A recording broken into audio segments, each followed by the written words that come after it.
One, two,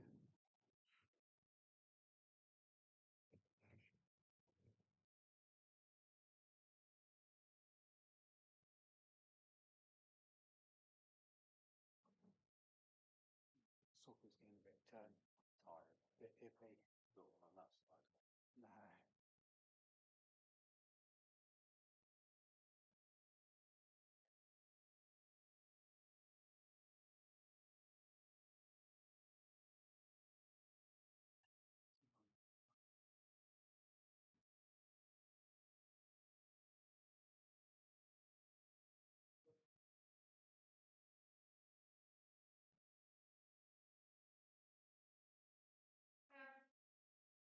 What's it saying it's set to? It's like to USB video. Yeah. one, two, one, two. It's clearly not.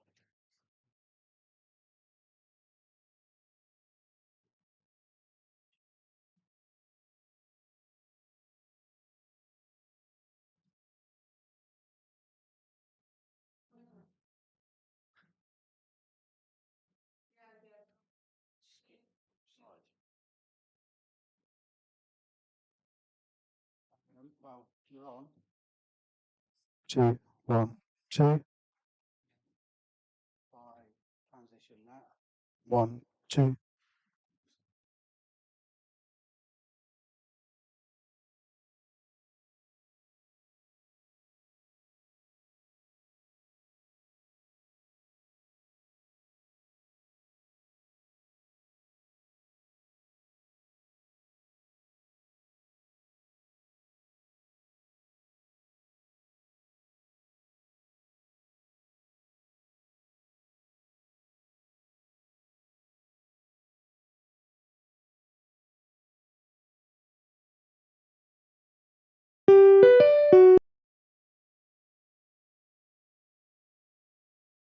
One, two, one, two.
Good morning. I would like to welcome those members of the public and press who are joining us today from this meeting of the Combined Authority Board here in Alconbury. There are no fire drills scheduled for today, so if the alarm sounds, I will adjourn the meeting and follow the Democratic Services officers who can lead us to the assembly point. A reminder to those present that the public session of this meeting will be live streamed and a recording will be placed on the Combined Authority's website. Can I ask everyone present to turn their mobile phones to silent or vibrate whilst the meeting is taking place? As always, I welcome and value the views of all board members during our debates.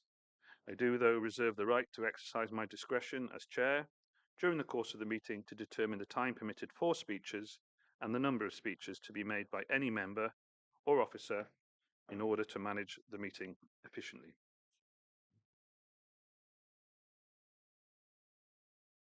Would the Head of Democratic Services let us know of any apologies? Thank you, Mayor. We have apologies today from John O'Brien from the Integrated Care Board. Thank you. Does any member wish to declare a disclosable pecuniary interest or non-statutory disclosable interest in any items being considered today? As always, declarations of interest can be made at any point during the meeting. Finally, next is the minutes. And just before we go into them, as a point of clarification from the public and member question at the October meeting, the final question related to the local nature recovery strategy. In my response to Anna, Councillor Bailey's question, I mentioned regarding the timing of the LNRS approval that in June 2023, the target date was March 2025. But I should have said that the target date was at the time November 2024. That will obviously be amended in the minutes. Is the board happy to approve the minutes from the 16th of October as an accurate record and to note the action log? Sorry. Councillor Bailey. Thank you. There was also a statement that June 2025 had always been the target publishing date, and of course that is not correct either, so I'd appreciate it if that could be corrected on the LNRS answer that was given as well. I don't know, is that something, obviously it'll have to be reliant to what the officers... Yeah, We have corresponded offline about this, so just appreciate if both points could be corrected. okay, I would say we'll come back to you and confirm that. Any other comments? Okay. In that case, noting the comments made, we can move on. We have received no petitions for this meeting, but we have received one public question. And initially, this was from Annabelle Sykes, a local resident who is now unable to join us today. So the question will be read on her behalf by Democratic Services. Thank you, Mayor. The CPCA approved a State of the Region report at its 16th of October board meeting. This report says, agriculture plays a crucial role, occupying 79% of the total land area, which is higher than the UK average of 63%. Notably, Cambridgeshire and Peterborough contains 34% of the UK's Grade 1 excellent quality agricultural land, making it a vital regional asset. The region's best and most versatile agricultural land is surely a vital national asset too, as the Labour Party manifesto correctly identifies food security is national security. I understand that the region and the Fens together supply 25 to 30% of the UK's food, including 50% of its wheat, which is produced within 20 miles of Cambridge. CPCA is preparing a local growth plan. The infrastructure delivery framework prepared for CPCA by Santec highlights agritech as a potential growth story. It also considers blue-green infrastructure, noting that it has a key role to play in placemaking, tackling the biodiversity crisis, and creating places and spaces in which people want to live and work. And as one of the most nature-depleted areas in the country, a focus on the delivery and enhancement of blue-green infrastructure is essential across the CPCA geography. The IDF concludes that lack of adequate and appropriate blue-green infrastructure will in future become a barrier to growth. What is the CPCA doing to value and safeguard the region's agricultural land, especially its best and most versatile land, and to monitor and assess the impact on it of, for example, growth and infrastructure proposals, water scarcity, and climate change-related flood risk? Please read value in the broadest sense. As well as food security and emissions absorption, land is important for ecosystem and biodiversity preservation and enhancement. Think the region's rare and fragile chalk streams and its wetlands. A small agricultural area in the Greenbelt on the southern edge of Cambridge is a haven for red-listed farmland birds. As Emeritus Professor of Economics Partha Dasgupta warned at a recent climate crisis seminar, we can't continue overdrawing our account with nature. Thank you.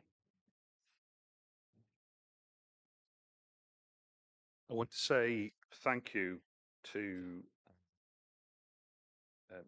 Ms. Sykes for such a dedicated and detailed question about something that I feel very personally strongly about.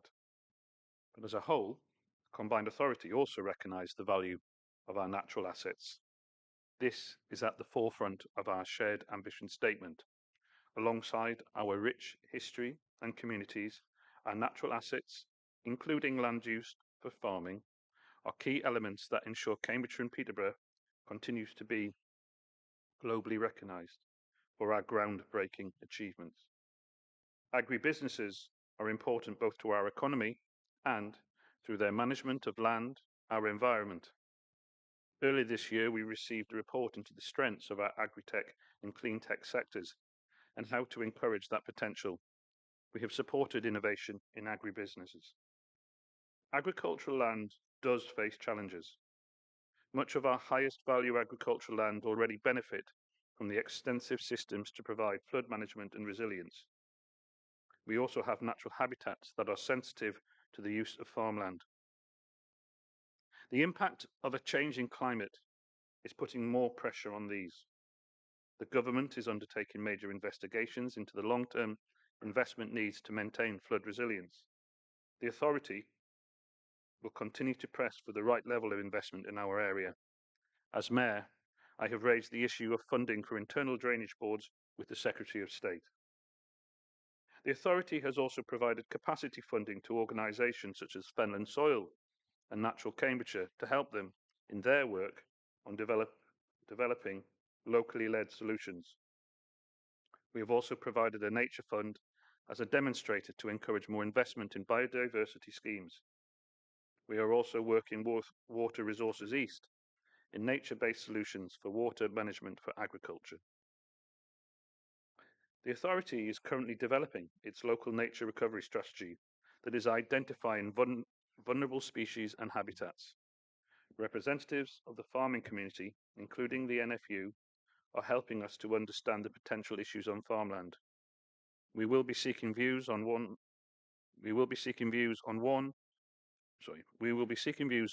the emerging priorities and proposed actions in that draft strategy next year. Work on that strategy will also help us monitor the effects on our rich wildlife areas more effectively.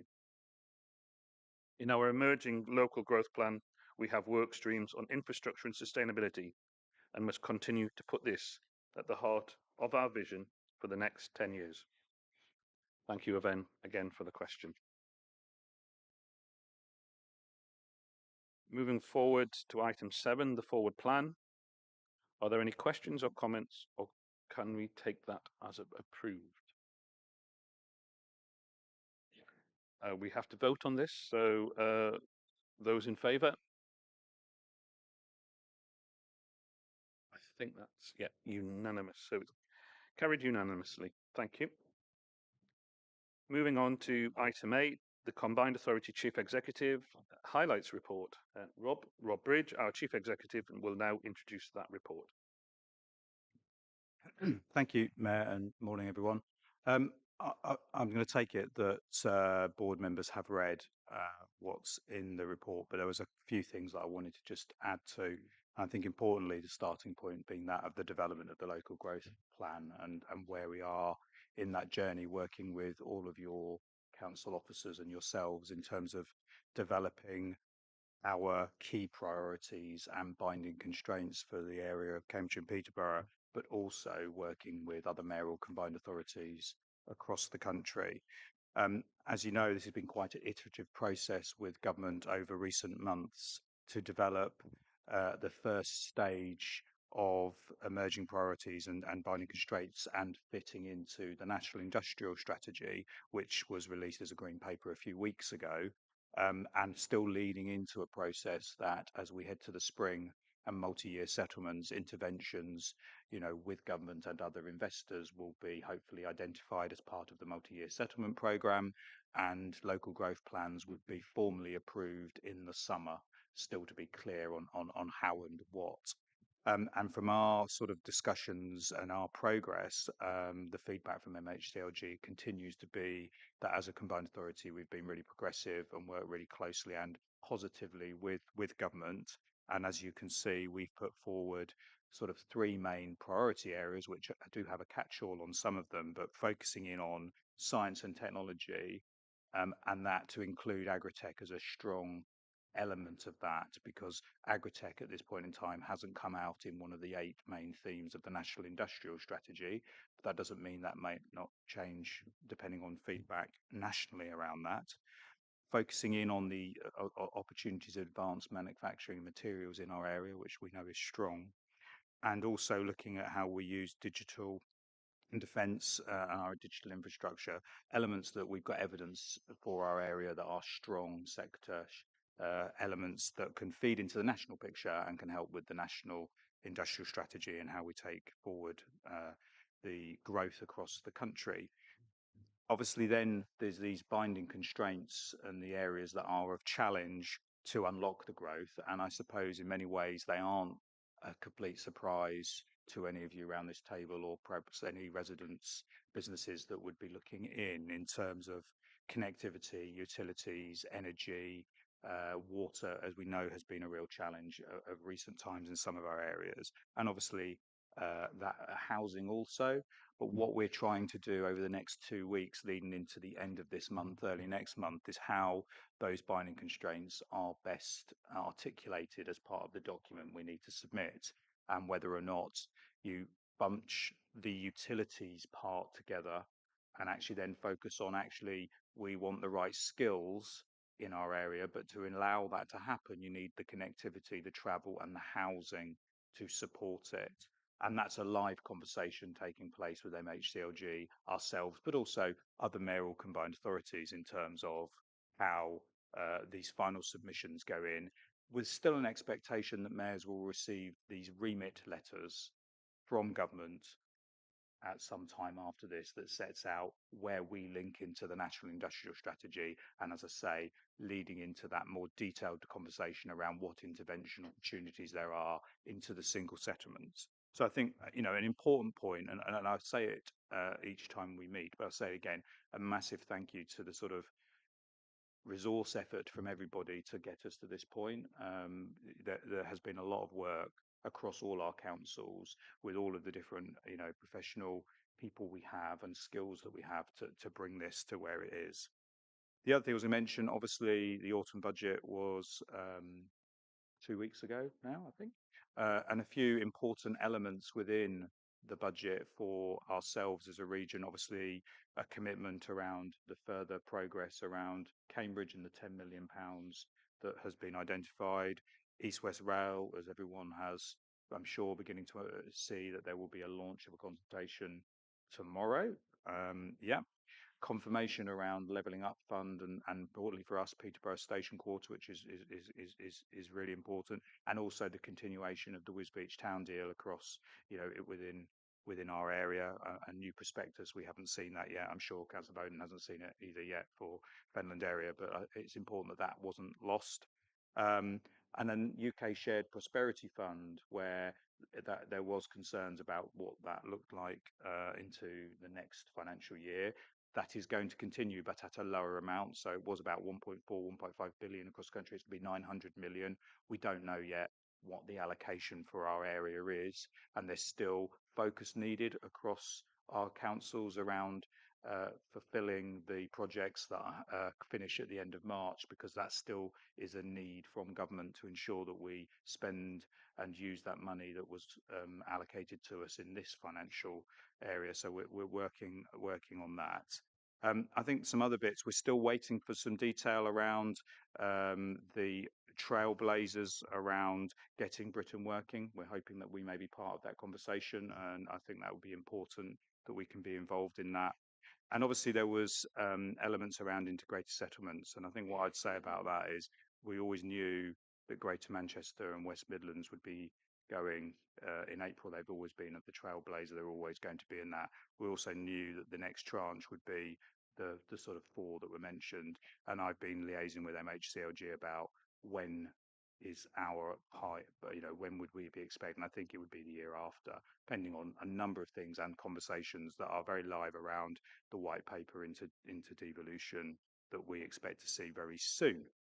The next thing, and I think it links, was last week there was the East of England APPG, and actually that focused on infrastructure barriers across the whole of East of England, which is really important. I mean, I think it was disappointing, and the Mayor made this point around no commentary at all around the Ely Junction, which is something that all of us around here have recognised the importance. I think the response was not negative, is probably the best way of saying, in terms of the fact that this, the announcement in the budget was about a 1-year settlement and not the multi-year settlement. And I think sort of signposting there could be some decisions in the multi-year settlements, but we continue, and I know people around this table continue to push the messages, but there's a wider piece across the whole of East of England about infrastructure and sustainable local government as well. So I think, again, an important part for us.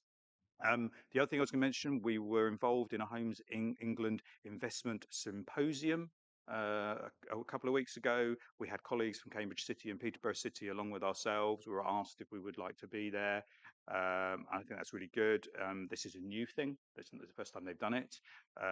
And I think it was a helpful, again, chance like UK Reef was and others about talking about our area. So yes, it had the two of our cities represented, but actually it was talking about our region and opportunities for investment. The final thing I was going to touch on before, I'm sure there may well be some questions, is just the continued positive news around Tiger Passes and the continual take up of those and the journeys. Obviously, there were some things in the budget, and I know we'll get into our own budget around what's happened with some of the fare caps. But I do feel that the Tiger Passes has been a real success, and you can see that in terms of the nearly 200,000 journeys now taken place. And recognising we didn't know quite how successful it was, so we thought we might get 50,000 journeys. So that gives you an idea of how positive that has been for that cohort of bus users and increased usage. So I'll pause there. I appreciate there may well be some questions, and I hope that's been helpful. Thank you, Rob. First question from Bridget, Councillor Smith. Thank you very much.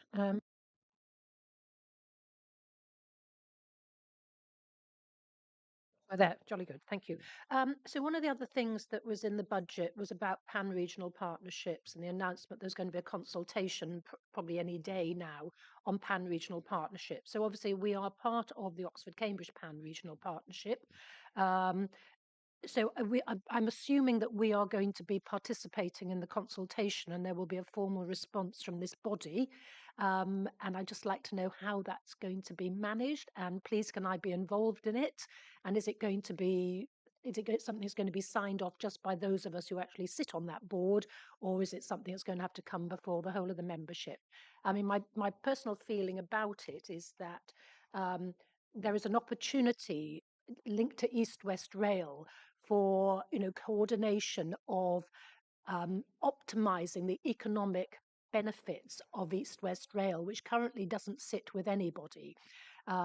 We've got a bit of it in our patch, there's some of it in Bedfordshire and so on.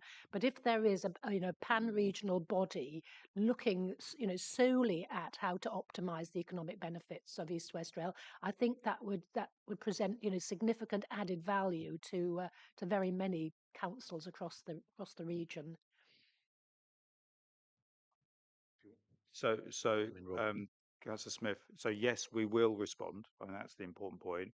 I think I want to understand what the timelines are to therefore then work out how long we've got and where we can bring it to. But whether it comes to a formal meeting, whether it's something we share, and obviously members who are more involved in it. But most, the combined authority and yourself, we are representing all of Cambridge and Peterborough on that partnership. So I think if we are going to respond, we need to share what that response is and take people's views on what that looks like.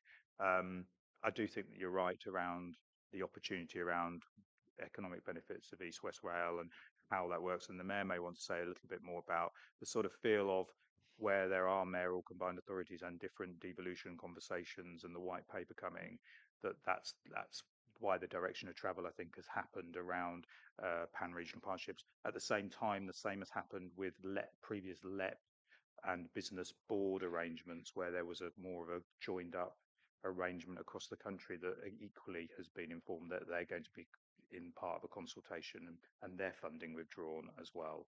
May I come back briefly?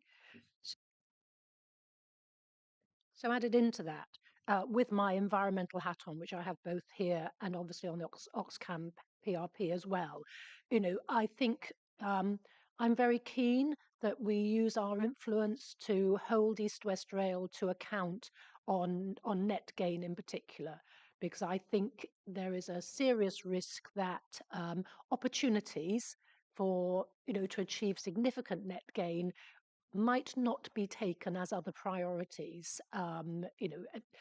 Sort of gain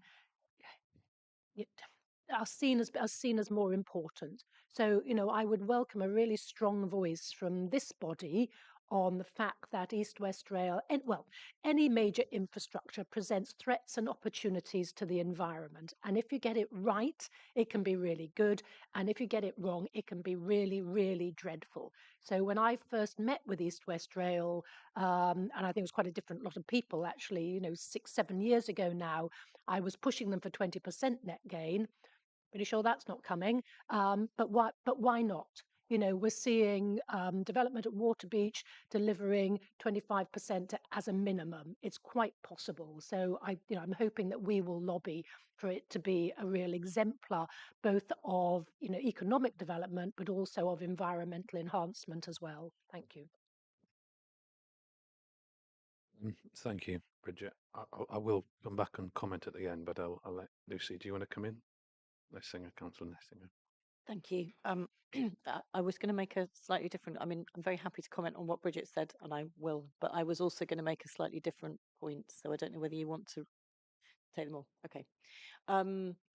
So I agree with Bridget about the lobbying for the net gain and making sure it's an exemplar project. I think it's quite challenging to get really good net gain, but I think it's also incredibly important that at this point in the process of talking to East West Rail, that we make sure that we are getting the maximum opportunities for sustainable and active travel links as well. And actually, if we don't get those in at this point in the project, we will miss the opportunity to do that, and that would be very much to the detriment of our region in the long term. It's probably a slightly different point from the environmental net gain one, but I think it's absolutely crucial. The separate point that I wanted to make, not related to East West Rail, but related to lots more of the conversations that you're having about the growth plan and with Homes England, it kind of cuts across an awful lot of the work that the Combined Authority is doing with government at the moment, is related to the growth agenda and the impact that has on our public services in this area. Is the point that I made in the meeting we had with Matthew Pennick, and I just want reassurance that you're following that up regularly and routinely, which is that, and it's also a point I made at the County Councils Network conference yesterday, and some of the stuff that came out of that conference is quite concerning for us. As a growth area, our public services are consistently underfunded because government statistics have a time lag in them that's sometimes up to about 10 years, which means that for hospital places, for NHS funding, for schools funding, for SEND funding, we are constantly funded for a population which is less than the population we have.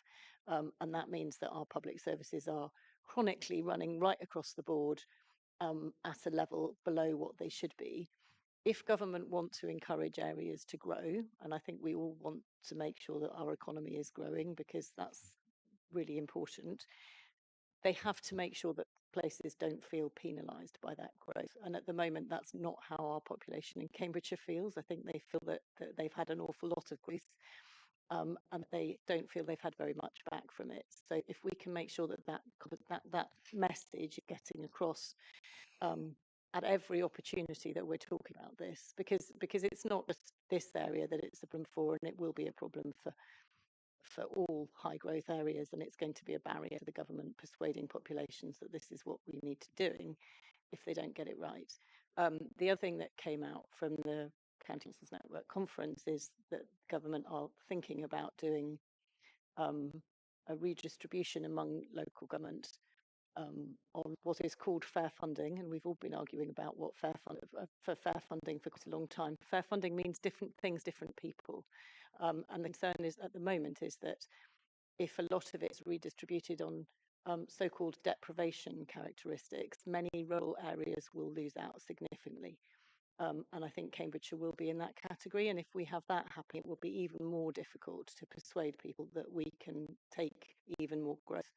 So I think if it's possible to make sure that that is being fed into the conversations that you are now routinely having, that would be very helpful. Thank you. So I'll just come back on that, and I'll also bring in Rob because he can give a sort of an officer viewpoint. Quite simply, the example of having to delay this meeting was born of the fact that we were having a direct conversation with Number 10 about these very issues, and I can only say within within the public domain what I've just seen in terms of the promise around the white paper, the devolution deal that's coming, makes me very excited for all areas, for the whole of the United Kingdom.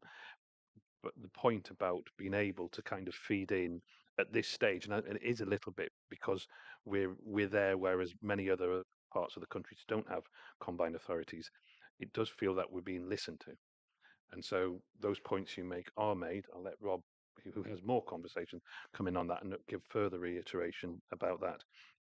And to go to Bridget's point, I mean, I've said this in the context of the board of the Oxford-Cambridge partnership, and it did seem almost prescient to what then was announced in the budget, and it wasn't born at the time of any sort of early knowledge. It was just a challenge to those who were gathered around the table that it is quite clear, as was exemplified by Jim McMahon at the LGA, is that combined authorities are coming, and whereas in the north, where they've had more establishment and where they've been able to develop good mayoral relationships, the perfect example would be Andy Burnham, Steve Rotherham, but that sort of network of northern mayors has really helped move the case to kind of justify infrastructure and spending and investment. Now, I'm absolutely wedded to the idea. Well, I would be because it's the job I do, but seeing that, over greater areas of the east, and particularly if that would also include extending along that corridor to Oxford, so through Bedfordshire, Buckinghamshire, Northamptonshire, it's an important part of where I think national government come local government is going. So you have my absolute commitment to the ambitions that, to be honest, particularly around the environment stuff. I mean, I know it's very passionate to you, but I look on and say, I want to see that as well. It's not going to be wasted. And where I can and where I have influence as a mayor within a combined authority, and the ability to speak to other local authorities saying, get on board, let's make sure we work together for the good of the Eastern region and for the good for the Oxford-Cambridge corridor partnership, then you have my word. On that, I'll just give officer reply, and then I'll bring in Edna. Okay, so I think absolutely making the points around public service lag. I mean, unfortunately, that's something that's been around for many years, because council tax collection as a simplistic way of looking at it can't be collected until someone's in a house. Therefore, by the time you've done that, there's infrastructure challenges, and that's always been the case. But I think, we can push the point, and we'll continue about public sector. I think your point around the deprivation factors and looking at the funding.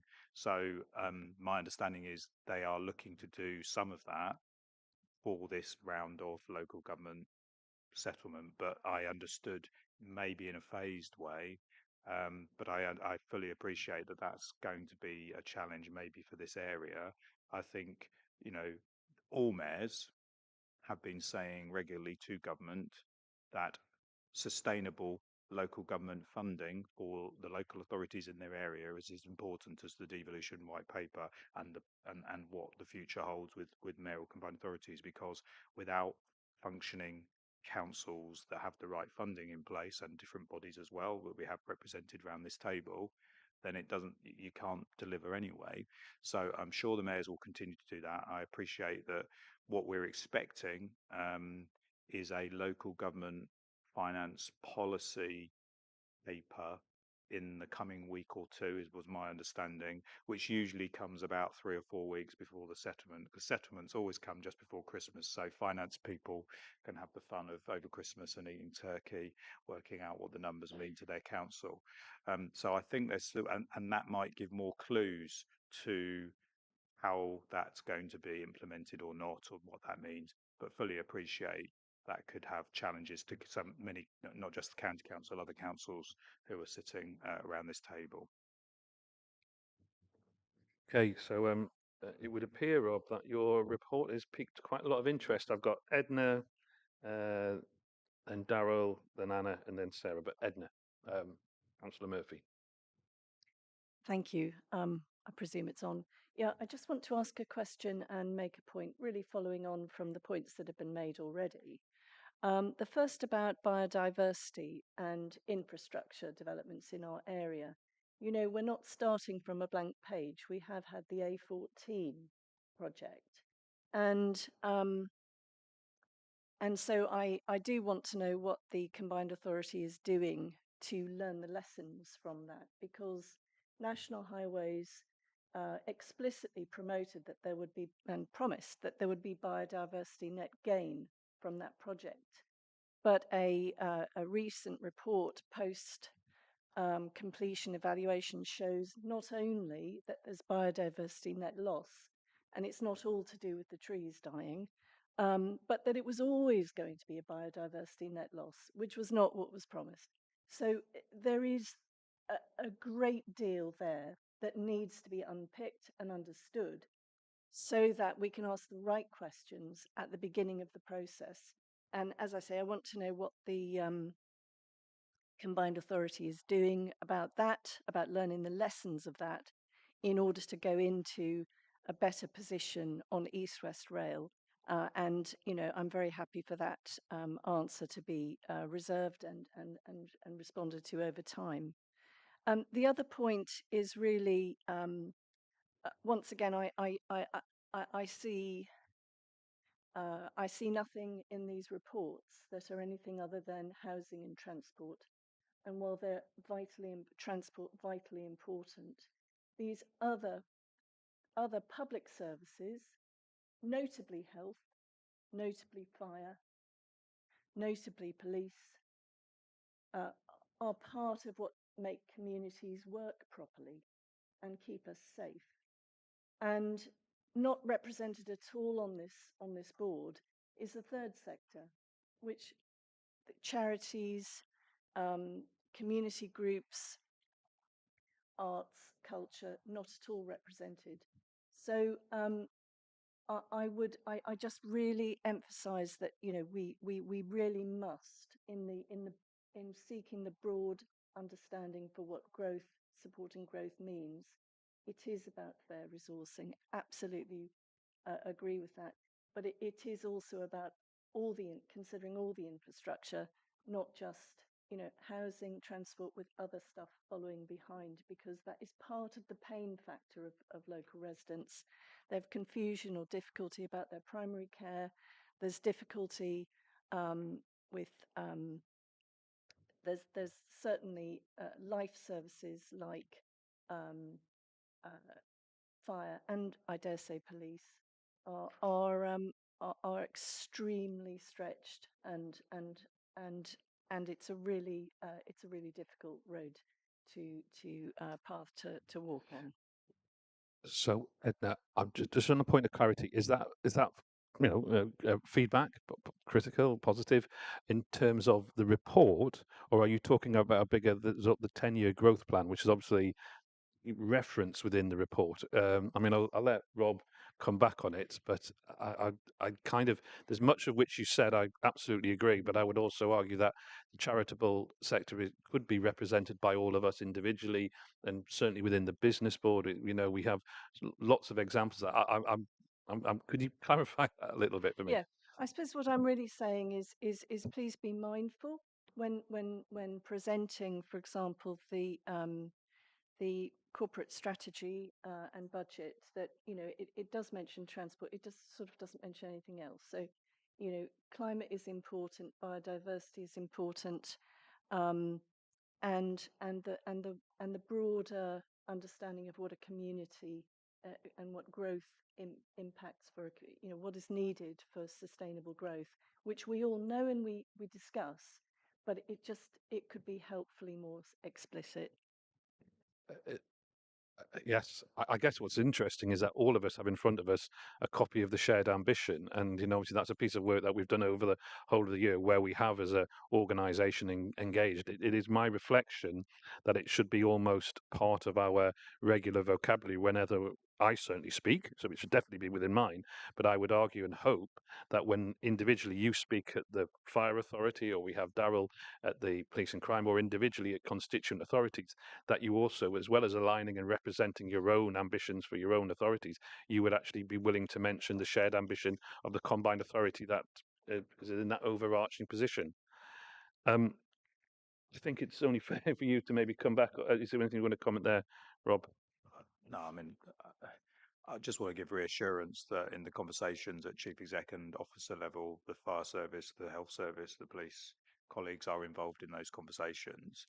But we will continue to make the points. I mean, the local growth plan process at the moment, and maybe similar to what Councillor Singer has just said, doesn't focus in on some of those elements. It does focus in on the sectors that will create growth and wealth, and then what the constraints are. So I think making sure that public services infrastructure, and in the broader sense, so not just a local authority, the fire service, the police, the health, is an important part. That we won't be the only area of the country making the same point, I would suggest, but we will do that, and we can weave more of that into various reports as well, Councillor Murphy. Thank you. That's the reassurance I was seeking. Thank you. Some additional reassurance in regard to the issue of the road building, the lessons to be learned from the A14. As somebody who has witnessed that over the last however many years, as part of long before I ever took on this role, and even before I was a district councillor, the changes that have been sort of brought to that part of the county, huge positives, but as you say, we have to kind of take into consideration negatives and the challenge to the environment. It is because of that. Mistakes which were made by Highways England, I have made clear that I regularly attend the A428 stakeholder meeting, and I want to draw and say my thanks to representatives of Huntingdonshire District Council as well, which is a cross-party kind of approach with people like Councillor Lara Davenport-Ray, Councillor Stephen Ferguson, all with a willingness sometimes to meet and talk and actually take on board information, and from working with councillors around the A14 where they've seen problems, a willingness to work together and to challenge and to regularly go to those meetings. So please feel reassured from that personal, again, making sure that we're in that particular infrastructure. I think I would say there's a lot to be learned in terms of also how that is implemented with anything that comes along with East West Rail. Al, you've indicated there, I've got a long list. Is that because it's after you go backwards? Okay, thank you. So we're now going to Daryl, Police and Crime Commissioner. Thank you, Mayor. I feel that I need to say something on this subject as well, echoing some of Lucy's and Edna's comments there. Growth, building the economy, depends on our communities being and feeling safe, and that's well known. Across the public sector and our public services, I just want to highlight a couple of unique issues or potentially unique issues with policing and funding. I recently wrote a letter to the Home Secretary, not the first time and not the first Home Secretary on this matter. But the reality is this, as mentioned before, since the last census, we've had 11% increase in population. Other areas of the country have had less. But we've had a significant increase, and that just has not been filtered through in funding for many of our public services, particularly policing.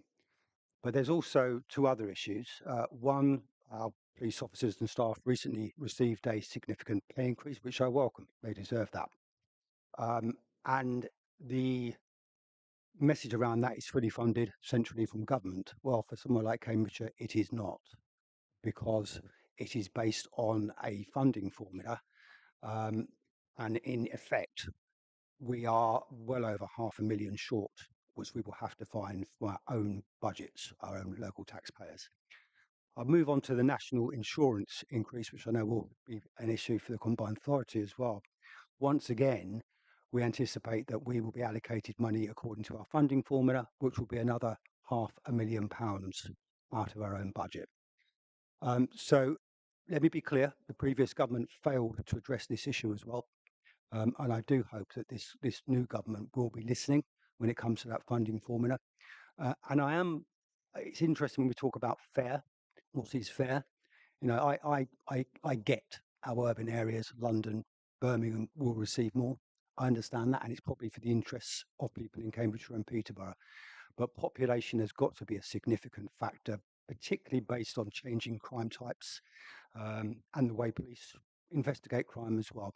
Lastly, just thanks to the County Council, Cambridgeshire County Council, recently they passed a motion cross-party in relation to fairer funding for policing, and I thank them for that.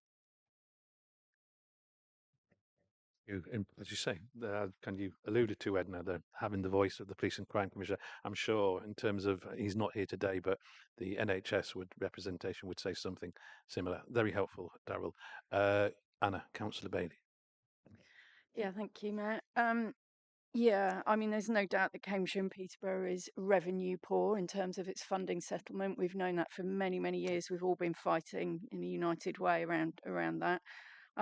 But I did just want to take up something that Councillor Netzinger said, because she said that there's a resident's view that we've not had much back for the growth that we've taken. And I hear that view all the time. You know, is what people say, oh, infrastructure. But actually, I think it's our job to remind people what we have delivered. And we've delivered a huge amount to support growth in Cambridgeshire and Peterborough. We've had very significant housing funds and delivered over 2,000 new affordable homes in the last 6-7 years. We've had the A14 upgrade for good and bad. We've had Cambridge North Station, Soham Railway Station. We're getting a new station at Addenbrooke's campus. We're getting the station quarter upgrade at Peterborough, thanks to this organisation. We've had a new university at Peterborough. I just went to the opening the other day of a fantastic new community diagnostic centre in Ely, which has been running for a bit, but has now formally opened. In Ely, you can now get an MRI scan, you can get CT scans, you can get the new echocardiogram equipment there has dropped the waiting list across Addenbrooke's from 18 months to 6 weeks, almost overnight. Fantastic new facility.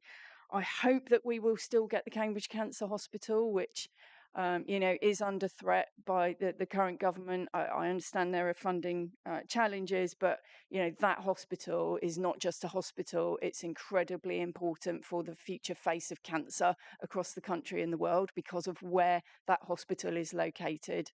And I really, really hope that we don't lose that. But we've also had very significant numbers of road upgrades, not least Ely Bypass in my patch. And so I don't, we have so much more that you could list. You could go on for a very long time. So, the past government has given the Greater Cambridge Partnership £400 million to spend on transport issues. It's very, very significant public funds. Our own organisation here has been given £200 million over its period just to exist, and very significant funds on top of that to deliver. So, if there are failures, I think we need to look to ourselves first before, we go searching for answers against other people, because frankly, I don't think we've delivered an awful lot in the last 3.5 years compared to the 4 years that went previously. But overall, the combined authority has delivered a lot in its time, and it has got plans which are good to see. So, I don't think we should just accept it when residents say, which they always do, oh, infrastructure, infrastructure. We need to be loud and proud about the things that we have managed to do in difficult circumstances. Hope I can also reassure you, Anna, is that what the achievements of the combined authority over the course of its time have been, said loud and proud in my conversations with governments before and governments now. Sarah, down the end there, Councillor Conboy. Thank you very much, Mayor. Is the microphone working? Yeah, I think so. Just need to be a bit closer to it. I was going to almost segue into the next item, but there is clearly a queue of us because I think you've touched a nerve in a good way. I wanted to just raise the issue that the combined authority, I think, is coming into a new phase with how this government is seeking to work. And I think that's really welcome. But I also think it's identifying a real practical challenge that in trying to do more and joining up more, there is a real risk that Whitehall will struggle to know what each bit of Whitehall is up to, let alone the private sector, let alone other bits of public sector that Whitehall doesn't necessarily see. And so I've got two questions really, which I hope are helpful. Firstly, are we giving enough time across our partner organisations to make sure that we are identifying the opportunities to join up where there are joins? Because we're all having conversations with different bits of government, with different things that are happening on our own patches. So are we contributing enough to make sure that the combined authority has what it needs, and equally is the combined authority able to give the time back to make sure its partner organisations are in the loop enough of the time? It's not a criticism, it's a question. And then I suppose a request really is, can we make the point back to government, bearing in mind it's cash strapped, but equally so are all of we as partners, that actually if we're going to achieve the ambitions that we've set out and that they are keen for us to deliver, we might need to look at the resourcing we're going to need back down at partner level. Because if we're going to deliver the planning as fast as the ambitions suggest, well, I'm not thinking that anybody around here who's got planning responsibility is sat on a pot of cash that means that we can necessarily move as fast as we would like to in terms of capacity. If it's around business development and business growth, I don't think any of us are sat on pots of money that mean that we can suddenly grow our internal capacity probably to the level we would want to. So can we make sure that we're making that point back to government, that actually if we're going to be as ambitious as we'd all like to be, are we resourced efficiently enough to make sure that we can deliver? And that's a current theme. But importantly, are we also resourced to be able to be as strategic as you need us to be as partners? And actually, we might need to then take that back on board, because I'm suspecting you need more and more of our chief exec and senior leadership capacity than we probably are currently resourced to deliver. And we need to be thinking about what the impacts are. So I hope those are helpful questions, but I don't necessarily expect that you have all the answers. It's more a, are we thinking about that? Can we take that back into the conversations we have, please? Of course, Sarah. I'm going to let Rob answer that one. So again, I think for reassurance, we have at our chief execs meeting ensured there's an item every time we meet around government engagement where we are sharing across us all the different things that are happening, where we need to link up. Some of those are very obvious, where we would be linking up already, some less so, but actually it's useful to ensure we understand, because of these things that each council has a particular concern or responsibility for that CPCA doesn't have, or a district doesn't have compared to a county, etc., etc. But actually understanding who we're communicating to. I think it would be helpful to always ensure actually what you as constituent councils need to be saying or are saying into government, that at the right time you make the mayor aware, because he has regular audiences with relevant ministers and secretary of state, so there is a chance to reinforce some of those messages. And that's not just council. I think some of the things that Daryl said around the police is something that the mayor could be saying. But so I think that is happening. But it doesn't mean we shouldn't do more. It doesn't. Your point around resourcing and strategic oversight. I think two things. One is that I am clear that the devolution white paper will have focusing about capability and capacity across the piece, and some of that's linked to the local government financing, but recognising with mayors are saying you want to do more, but we haven't got the resources or we haven't got people in place, and we work with our constituent councils, but we need to make sure again, like you say, Councillor Comboy, can we take more time out of each of the councils to do this? But that has a detriment to the services and responsibilities a council have. So I think that's recognised. I don't know what the answer will look like, but from our perspective, and of course we're talking about the budget later on today, you've invested a lot into CPCA to improve and to have more capacity. But at some point, that will have to be understood against what is being asked of us as an authority, and what the white paper says, and how we can shape ourselves for that. And I think there'll be some questions for us as CPCA once we understand the white paper better, and also with all of the councils in what does that look like for our system across the whole to make sure we can take the opportunity. Whether that the white paper gives all those answers immediately, or that lays into the multi-year settlements, again, not clear. But I think it's important together we can make those right messages and try and help shape it, which is what we're all trying to do. That's really helpful. Well, so just to reiterate, we've obviously hit a rich seam of discussion here, and obviously thanking everybody. I've got down Al, Chris, and then Anna to come back to, but at the end of it, Dennis, you'll be the only one who's not spoken. So I'm giving notice. I will. So I was just, yeah, all right. I'm not saying you have to, but it just feels that it's obviously prompted a lot of important discussion. So over to you, Al. Thank you, Nick. I think my first challenge is remembering what it was I was going to ask when I put my hand up, but I'll do that. Actually, there's been quite a lot of broader conversations. I wanted to come back on a part of Rob's summary in terms of our sector priorities, and I think there's actually some positives where we've had to refine, and I appreciate agri-tech has been a conversation at the beginning of this conversation, and it doesn't necessarily sit on that radar as a high priority nationally. But there's been a lot happening recently, and only last week was the National REAP conference in our region. And actually, the primary theme throughout that conference was on the role of AI and technology and its impact on agriculture. And it was linked to speakers coming in from Silicon Valley and links to technology development in our region. And I think where we have agri-tech, we actually have a very nice Venn diagram to technology and AI and digital, and in some places advanced manufacturing. So I think in a way, the way that it's been moved to be part of that probably has better opportunities because they aren't ring fenced as specifically black and white. Edna also talked, and I absolutely support of you about some of that broader stakeholder voice. So it seemed convenient, and I will be brief, having spent time with the REAP conference last week, but also we've just launched an investment fund that's focused around the third sector. That's something that there's been engagement with ALIA and other stakeholders.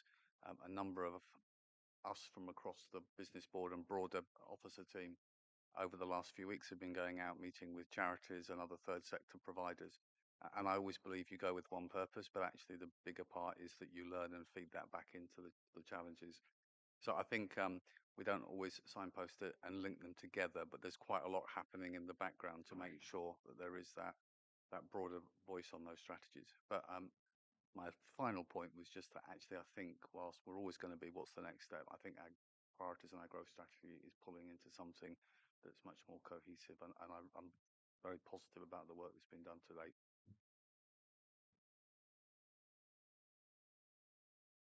I'm going to move on. I think no more comments than any response required, but thank you for the positivity there. Chris, Councillor Bowden.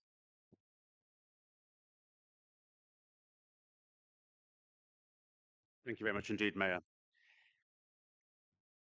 For years, for at least 10 years, probably a lot longer, I've heard people talking quite correctly about fairer funding and how we in our area, that is both Cambridgeshire and Peterborough, lose out, and about the comments made by the chief executive about lagging indicators, which are a significant part of that problem. And this is a technical issue more than anything else. Some of it is political because the losers in any fairer funding always shout louder than the winners, it seems. But a lot of it is just a technical matter. And a lot of this also comes down to the Office of National Statistics, what they do and how they do it.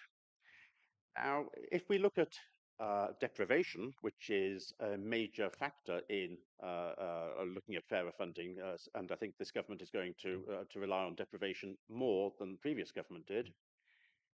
When we look at that, we see that the main index that we've got, the index of multiple deprivation, is horrendously out of date. It's meant to be quadrennial, every 4 years. The last one was 2019. No announcement has yet been made about when the 2023 figures will be available. They are hopelessly out of date. Yet many of the individual domains within the index of multiple deprivation have data which is available much more quickly, almost on an annual basis, in some cases on a monthly basis. And just to give a few examples, population estimates are produced every year and are reasonably accurate. You don't have to rely on the census every 10 years to be able to get a population figure. The unemployment data is reasonably accurate and fairly quick in being produced on a monthly basis. Housing numbers are also available on a much more frequent basis than once every 4 years. On the health side, health is particularly good, it has to be said, in producing a lot of data. In fact, it's so much data that you can actually get buried in it. And all sorts of subdomains on the health side have data which is produced far more up to date than the IMD is. And the same even goes for crime, where a lot of statistics are produced, whether it be for burglary, vehicle crime, criminal damage, violent crime. The statistics are produced far more quickly than is actually used by central government in the calculations which it uses for finance. It strikes me, having listened to this now for 10 or 11 years, maybe it's up to those areas such as ours to do something about this. And I wonder, Mayor, if you'd consider approaching the leaders of other high growth areas in the country, whether they be combined authorities or whether they be not combined authorities, whether it's worthwhile approaching them to get a small subgroup of authorities together, which could start pressing for quicker use of statistics by the ONS where they're available, to allow for the changes in the high growth areas such as ours to be taken into account more quickly. Now, I'm not trying to make a party political point here, but I just think from a purely statistical point of view and a technical point of view, we have a clear interest in having better data from the ONS to advise central government about how to finance things. And other areas as well will have the same concerns. And I just wonder, Mayor, if that's something which you would care to take on and just see if it might have some legs. Kind of goes back to the point, obviously, that Lucy previously made, and I would argue that's not just for the job of myself. We're kind of already doing that. Sort of, chief executive can talk to his conversation with officers, but you know, we already have the benefit of only last week Andy Burnham coming down here looking at how we can work together. So taking that as a specific example, it's something that we have touched on in conversations already, both at a sort of one-to-one level with mayors, and I think, but the idea of taking it further and you know, putting it down as a sort of process to help inform the 10-year growth plan as well. Yep, it's a good one. Yep, that's it. That's the answer. So yes. Thank you for the answer, Mayor. Will there be any action? When I say yes, it does come with there will be action on it. There already is action on that area.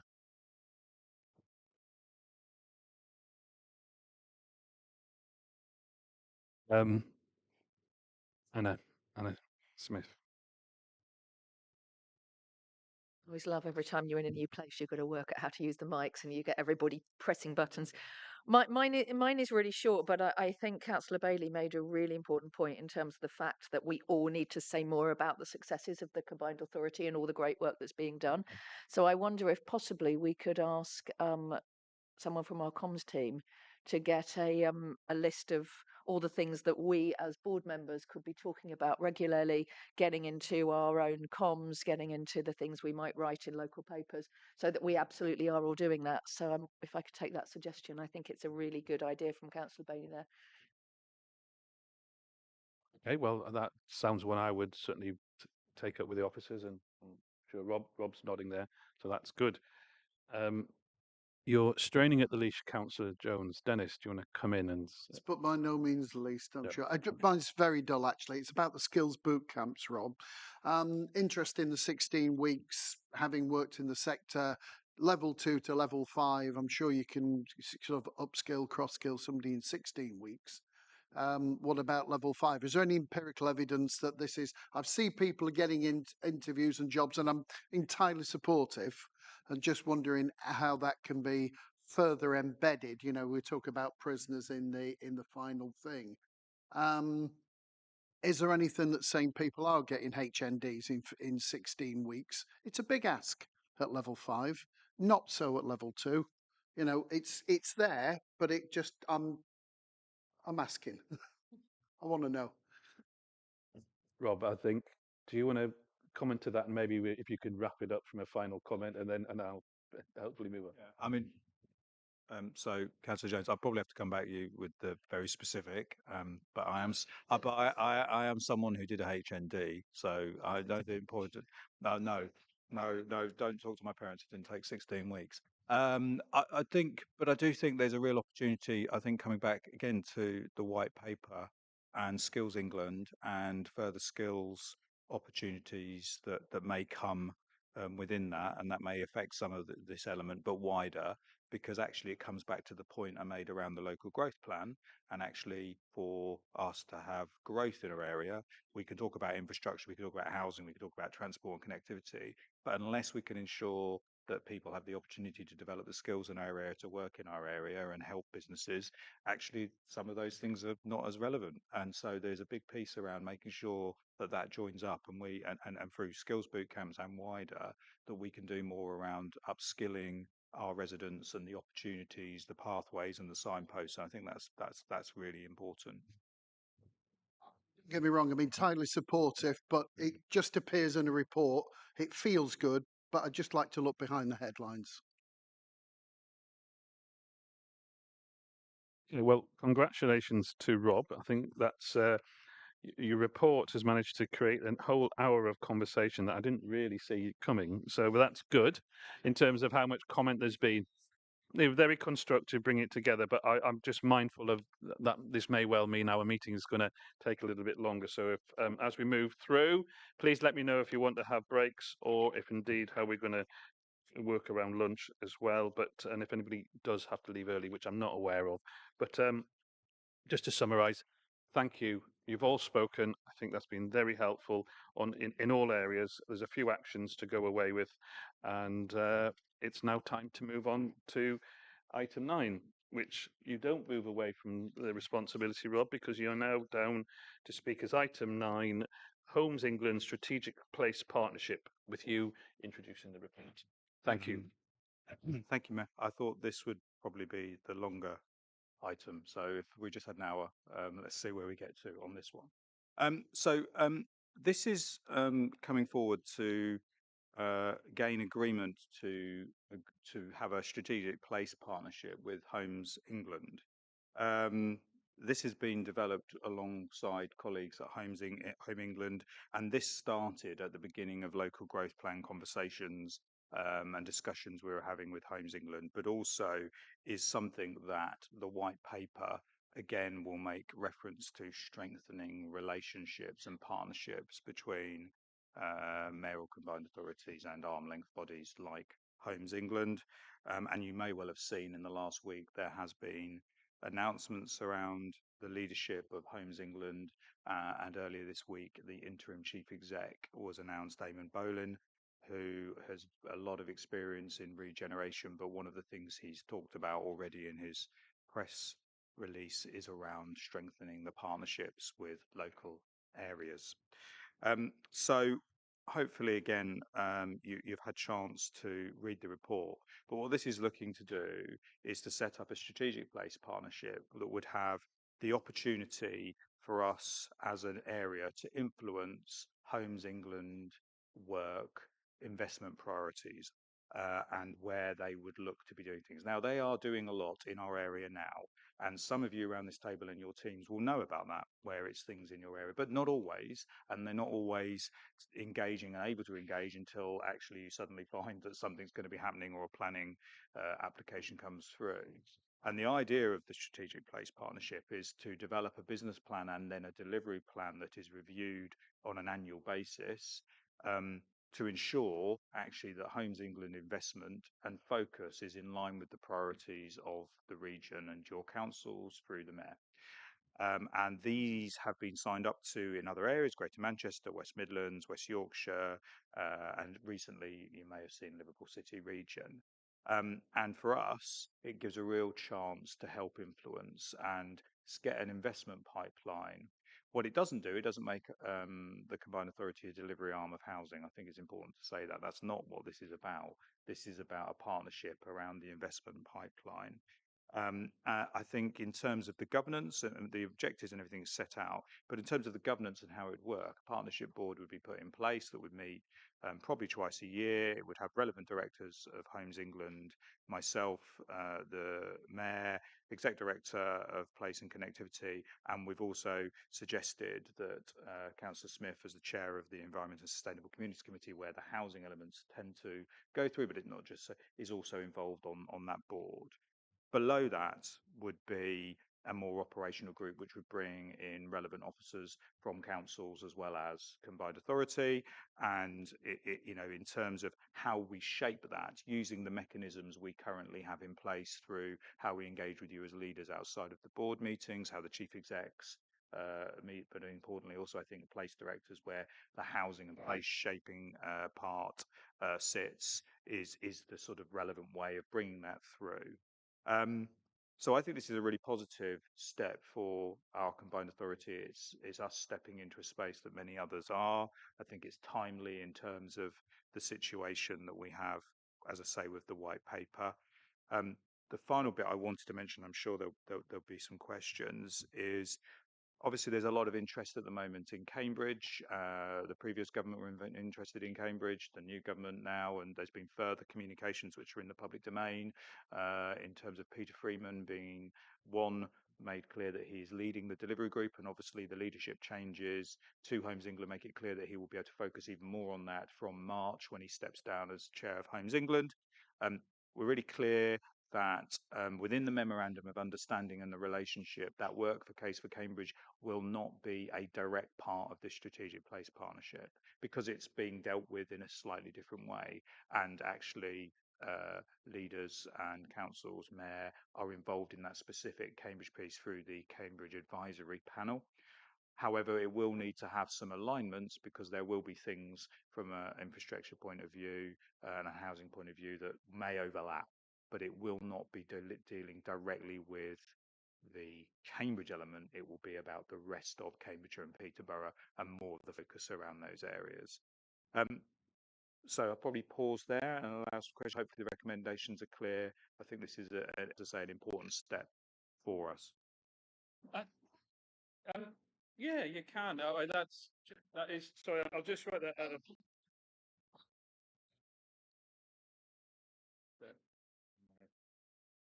Well, I'm going to go. We are going to be here all day, but that's good. Okay, so I'm going to go Dennis, Sarah, and Anna B. So Dennis first. Sorry, Councillor Jones. Thanks for that, Rob. Just on the, and it's right towards the end, that it's important to note the SPP will not overlap with the emerging Case for Cambridge. Is this what you're referring to? Because I'm not fully au fait. Happy to take it offline. There's a lot of questions, but how the two don't overlap and what they, what that actually means. So thank you. That's what I was referring to. So the Case for Cambridge work started summer 23. I think it started, and then there's been a lot of work and engagement between South Cambridgeshire, Cambridge City, Cambridge County Council, the GCP, and the Mayor, because the focus has been the Greater Cambridge area. The previous Secretary of State, very clear around increasing housing, increasing infrastructure, focusing in on biomedical campus, for instance, and different elements of the economy. The new government has now had time to reflect on what to continue with that work. What that quite looked like is still to be defined. There was £10 million allocated to the Cambridge Delivery Group within the budget that I mentioned earlier. There is an advisory panel which the Mayor and the leaders will be sitting on, and I think is due to meet for the first time this month or next month. And there is obviously focus around not just housing, and I think that's important to make it, is around how the growth can happen in terms of the science and technology, biomedical campus, the transport, but it needs to link to a number of things. So we won't be directly working on that within the Strategic Place Partnership, but it needs to have an overlap. But it actually needs to have an overlap that work to other things that we've talked about already today. So it can't be isolated from local growth plan or transport discussions. It needs to have some links to those as well. But government at the moment are quite clear they want to have that in a separate entity. Thank you. I'm going to Councillor Cumboy. Sarah. So thank you, Rob. You've sort of segued beautifully into the point I was going to raise, is that I know Homes England's priority will be housing, but the worry a lot of us will have is housing without employment is a real worry in terms of sustainable communities. And the idea that you build the housing and the employment comes later, many of us will have discovered in practice, having delivered local plans and some of sort of the master plans that we've done locally, sometimes actually what you end up is with just more houses, not the business and the development that needs to go with it. So I think it's just really wanting to be reassured that in the MOU, in the conversations we have within that strategic board, that we are making sure that Homes England understand the imperative that if we are going to build houses, that we must have sustainable communities, and that must mean that we've got local employment as well as recognising some people, for example, might commute. So I know you know that. I'm just making that point because it's really important to our communities. We need sustainable communities, and that employment locally is as integral as those that are going to commute over a slightly wider distance. Thank you.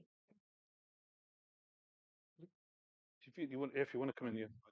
I mean, I think if you look, Councillor Cumboy, I mean, the first strategic objective talks about homes that will support the economic growth. I think one of the real reasons I've pushed quite quickly to get this in place is because actually it needs to be an integral part of our local growth plan. And in the barriers and challenges, though we've had some really good housing growth across Cambridge and Peterborough, that is still going to be a challenge if you're trying to grow the economy. So I think this is how we link that together and make sure that that conversation is live within that.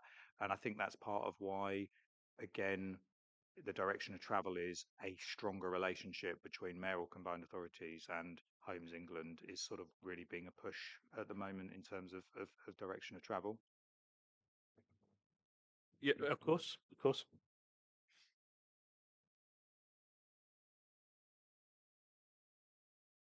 Thank you.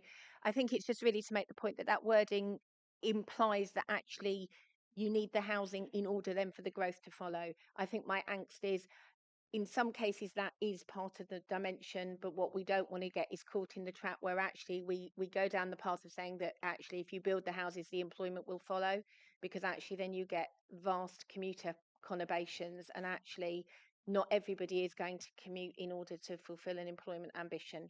What you don't get is settled, sustainable communities. So forgive me, that's the angst about that wording, but I'll leave that with you. Okay. To Anna coming down the line, Councillor Bailey. Yeah, thank you. I was sorry to see Peter Freeman standing down from Homes England, but I think it means we get him here locally for the case for Cambridge. We hosted him in East Cambs, and I had him bouncing around on the back of a tractor and trailer and at a biodiversity net gain project in Pymore. So that was an education for him. He's a huge fan of community land trusts. We took him around Streatham and Wilburton CLT.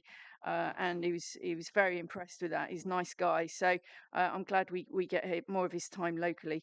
I'm not I'm a bit unclear about this. I'm not, obviously local planning authorities have their own relationships with Homes England. They're an integral part of, delivering housing and growth in our communities and in our patches. We have our own growth plans. They're called local plans. So I'm not sure what this really adds. For me, the idea that, yeah, I could sort of buy it if this was for the whole area, but to carve out Greater Cambridge and not include Greater Cambridge in it seems naive to me, let's say, in the extreme, because the idea that you can deliver the case for Cambridge, whatever that might look like in the future, and let's face it, it's going to be a lot of houses. We don't, I don't think there's any suggestion it will be anything else, without looking at the effect on our wider geography and understanding what part we have to play is just completely naive. I mean, if you take water infrastructure and water resources, the Fens have an enormous part to play in that and enormous opportunity to help the problem and to help ourselves as well with our flooding issues. So I don't really understand this idea about hollowing it out by taking out Greater Cambridge, as if the rest of us need this and Greater Cambridge doesn't.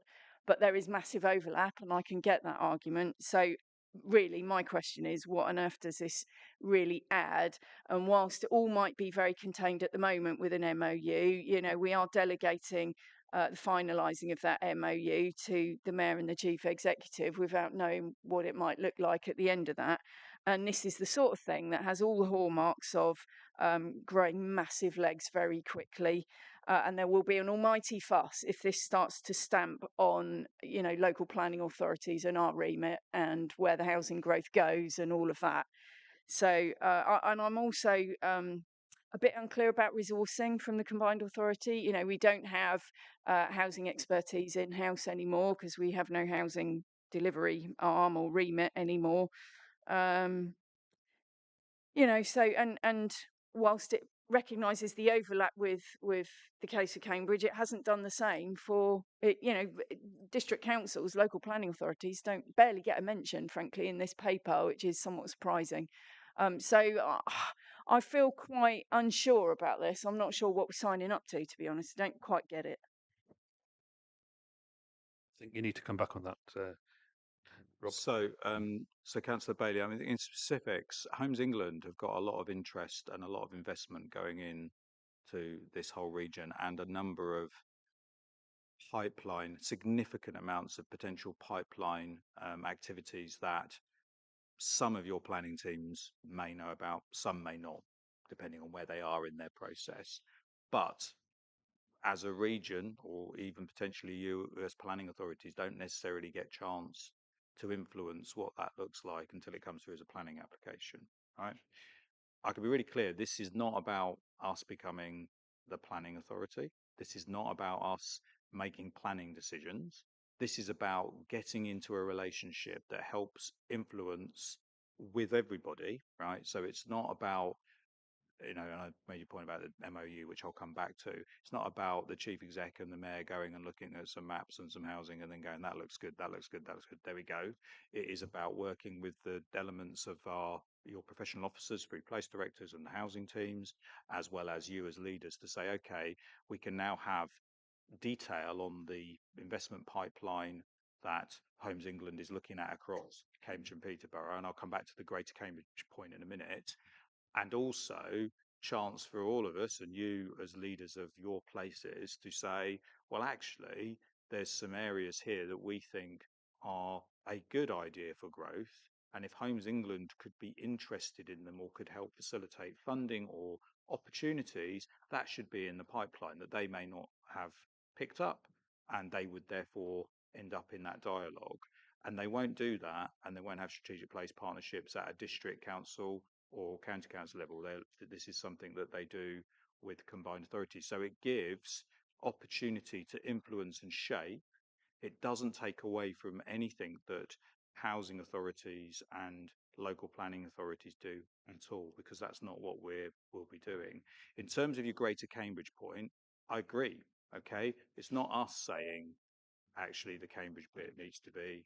It's because of the case of Cambridge work. It's been really clear as we've developed the MOU and the discussions that at this point in time, that part is going to be dealt with through the case for Cambridge and the delivery model that Peter is leading on, and actually has politicians around this table and some that aren't involved in through the advisory panel. But I'm clear that we need to make sure that they have links, even though we won't be necessarily helping influence it through this relationship in the same way, because you're absolutely right. The boundaries don't stop on some of these things. So we need to make sure that those discussions and understanding are shared more widely and are part of it, but we won't be driving it in the same way as we can around the rest of Cambridge and Peterborough. In terms of the MOU, to be quite honest, most of what is in the report, in terms of the sections that I've set out, is the main part of the MOU.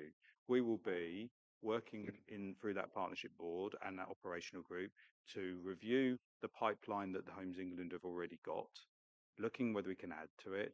Through all of you, influence the priority and how that is taken forward, and we'll then have a delivery plan, and we'll meet biannually to see on progress.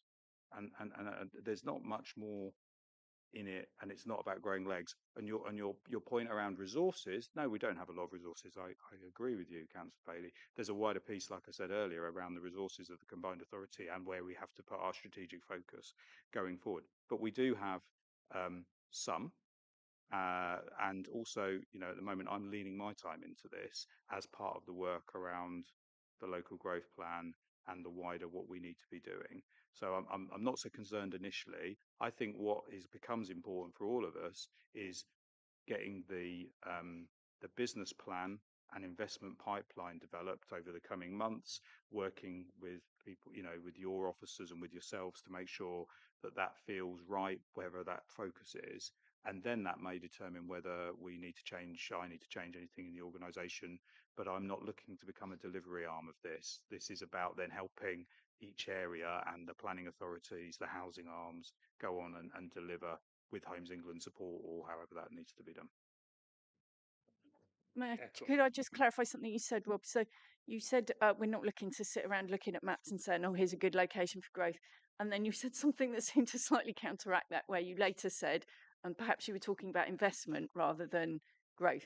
You said, oh, this looks like a good area for growth. Did you mean looking at the local plans and saying, here's an opportunity for investment by Homes England? Is that what you really meant? So I wouldn't sit there and look at a map and say that looks like a good. I would be wanting your planning teams and your housing officers and your different teams will probably know, as you're developing things, areas that you think would be helpful to take forward, and for various reasons might not have been able to. But if we get into this relationship through the conversations, your team, I'll specific, but East Cams come forward and say, well, there's this area of land that we've got some challenges to develop, and Homes England is about unlocking. And so actually, Mayor, if you could make sure that Homes England start to understand what that is and see what possibility is, that could be added to their investment pipelines. What I mean is they've already got quite a substantial amount. Us to advocate for our needs, infrastructure around affordable number of affordable homes, increasing the percentage of affordable homes, etc. But it'll be all different tenures. It'll all be different things. They're all the different funding models that at the moment Homes England have. But it's about bringing that regional role. And I agree. And I say, I don't disagree with the point about Cambridge. I think we've got a lot of work to do to make sure that the Cambridge bit stays within. And there's people around here who will have more to say on that, I'm sure, than I do. But you would expect me to say, don't be concerned, because that's what I always say. But I think this is a real opportunity to help all councils take, perhaps unlock things that have been challenged, but also there's things I know that Homes England have shared with me, but all it says is market sensitive, market sensitive, market sensitive. So I have no idea what that actually means in practice or where it is exactly, other than it might put a district boundary, and your teams may not know. But if we get into this, we'll be able to share it. And therefore, actually, you might then say, that's not a very good idea, actually. And can we put that as a low priority? And we'd like to focus here. So that's where we should get to. I appreciate it's quite new. So, for us, there'll be a bit of work and understanding and how we can share that with you as we develop the business plan and then a delivery plan. To Rob's point, I know Bridget and Anna can maybe speak around the Cambridge issue. But Al, it's your turn. Thank you, Chair. I might be back to the same point of trying to remember what I put my hand up for a while ago. Very quickly, I think strategic place partnership is a model that's being done across other regions, and so I think there's an area of path of least resistance, which is if it provides that greater visibility and that opportunity for advocating. I can see a logic for that because it isn't about replacing decision making. My one question, having gone through 2 years of very constructive governance oversight and changes in structures in CPCA, is within this plan, where's the voice of business in terms of the governance structure and the oversight, given that part of this is linking to economic growth as well as provision of property? That's one to go away and reflect on because there's quite a few different parties that could be relevant for that. I can leave. I can leave. That's the X meme, isn't it? So I can raise that. The list of people involved at the partnership board is consistent with what you would find in all the other regions. So maybe that's a point I can make with Homes England, because I don't think what we're putting in place is not.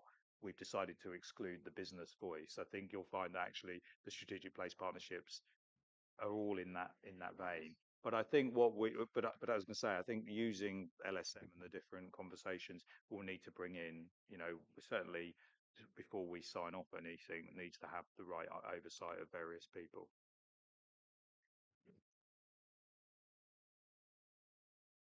Thumbs up, Al. Over to you, Councillor Smith. Bridget,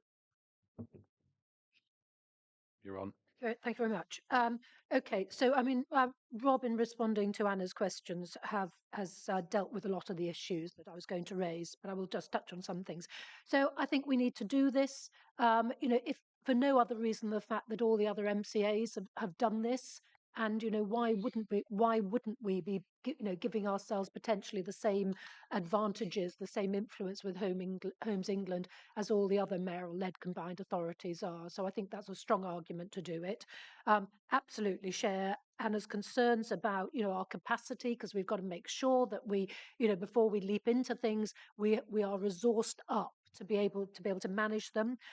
Picking up on Anna's points about local plans, I think we just always have to be very, very mindful about evidence, our partnerships or other bodies creating evidence bases that can then be used to undermine the soundness of our local plans. And that is certainly a case with the Case for Cambridge, or whatever it's called, because they're commissioning a whole load of work which may be problematic.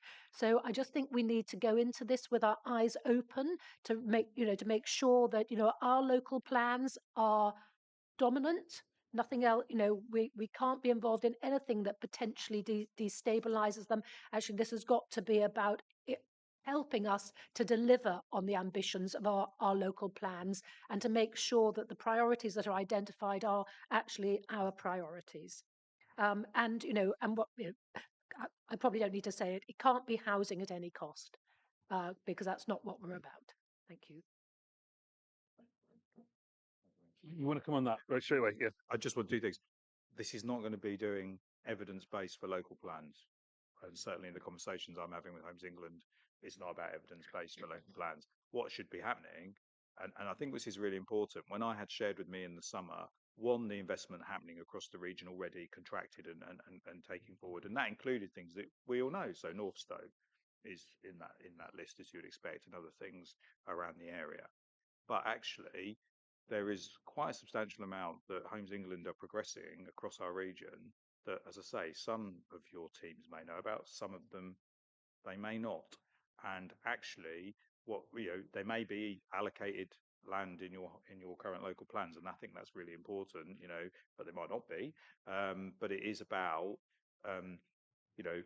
using what they're already started, adding to it, and helping shape it right for your areas. It's not, and I think that's vital. And I agree on your double doing and not causing problems to evidence-based and local plan process, Councillor Smith. I may have spoken to your chief exec last night. Bridget? Sorry, I got suddenly distracted on something, so I'm quite happy with what's okay, fine. From Thank you. yeah, from one Councillor Smith to another Councillor Smith. Anna.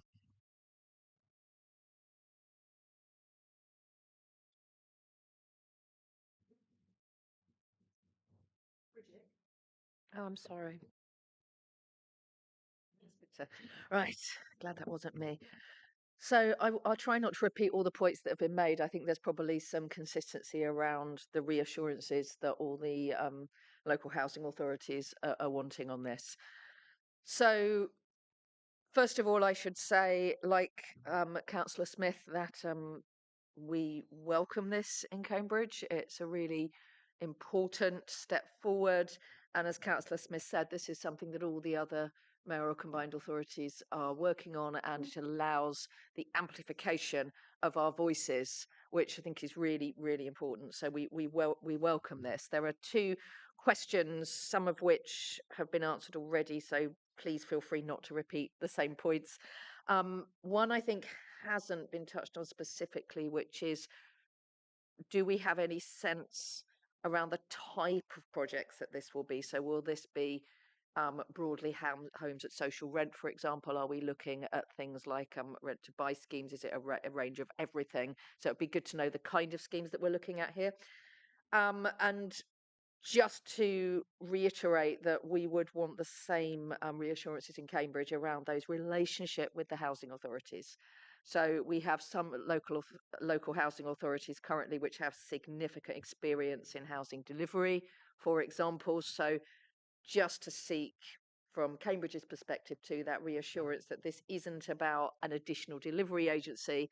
This is about the housing authorities remaining the delivery agencies and utilising their skills in order to ensure that as a region, we've got the right amount of appropriate housing.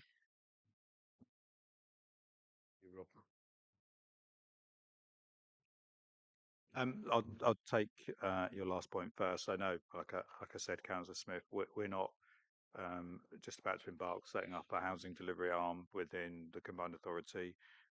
This is about influencing what may go on in an area better than I think has happened before, and then it will always be, it'll be down to then still those local relationships. It'll be with planning decisions that were being made, whether it's delivered by the council through Homes England, whether it's a different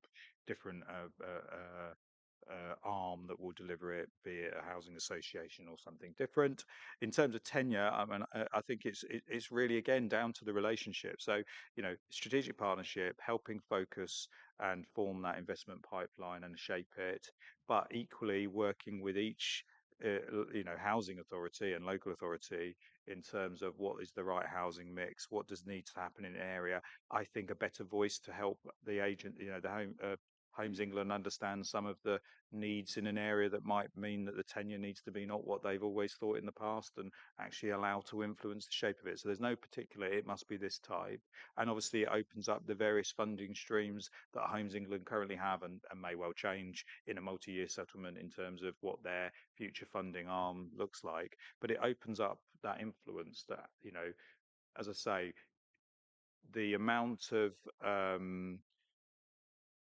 potential investment in this area is significant, and at this point in time we around this table have very little influence on whether that's right, wrong, great, would have concerns, what the housing type would be, where it is, etc. And this will help that and help, I think, have better understanding and influence over it, which I think is crucial. I'm going to come to you, Chris, because you hadn't spoken yet. So, Councillor Bowden. Thank you, Mayor. I was quite unhappy when I read this paper, primarily because of what is in paragraph 2.6. That the matters which I was unhappy about have been covered to some extent, to a significant extent, both by Councillor Smith, and by Councillor Bailey.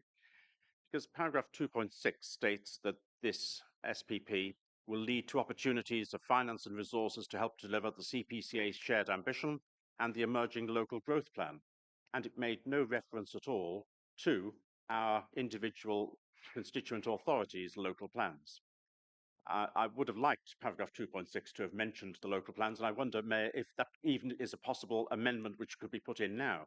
But more important than that, I would like reference to the fulfilment of our individual constituent authorities' local plans to be part of the MOU. I think it's really important that that point is made. It has been made repeatedly, verbally, by the Chief Executive today, but it wasn't in this paper. And I think that having that specifically in the MOU, and possibly even in paragraph 2.6, if that's possible, would be really helpful. Thanks for that. I'm going to come to. Sorry, do you want to? Yeah, I was just going to say, Chair, that in terms of adding to 2.6, the report obviously is already published, but it could be reflected in the minutes, and then obviously you can have a look at that in the next meeting to make sure that's been included in some of the comments and added on that basis. Rob, I mean on the specific of what could be in the MOU. So Homes England have got their meeting tomorrow. They know we're talking about it today. They're expecting me to feed back. So I can feed back after this meeting that in the MOU and their discussion tomorrow, can we please make it absolutely specifically clear about, delivery of local plans of the, not just district, obviously we've got Peterborough City Council as well. So I can make sure that they can put that into it. I don't have a problem with that.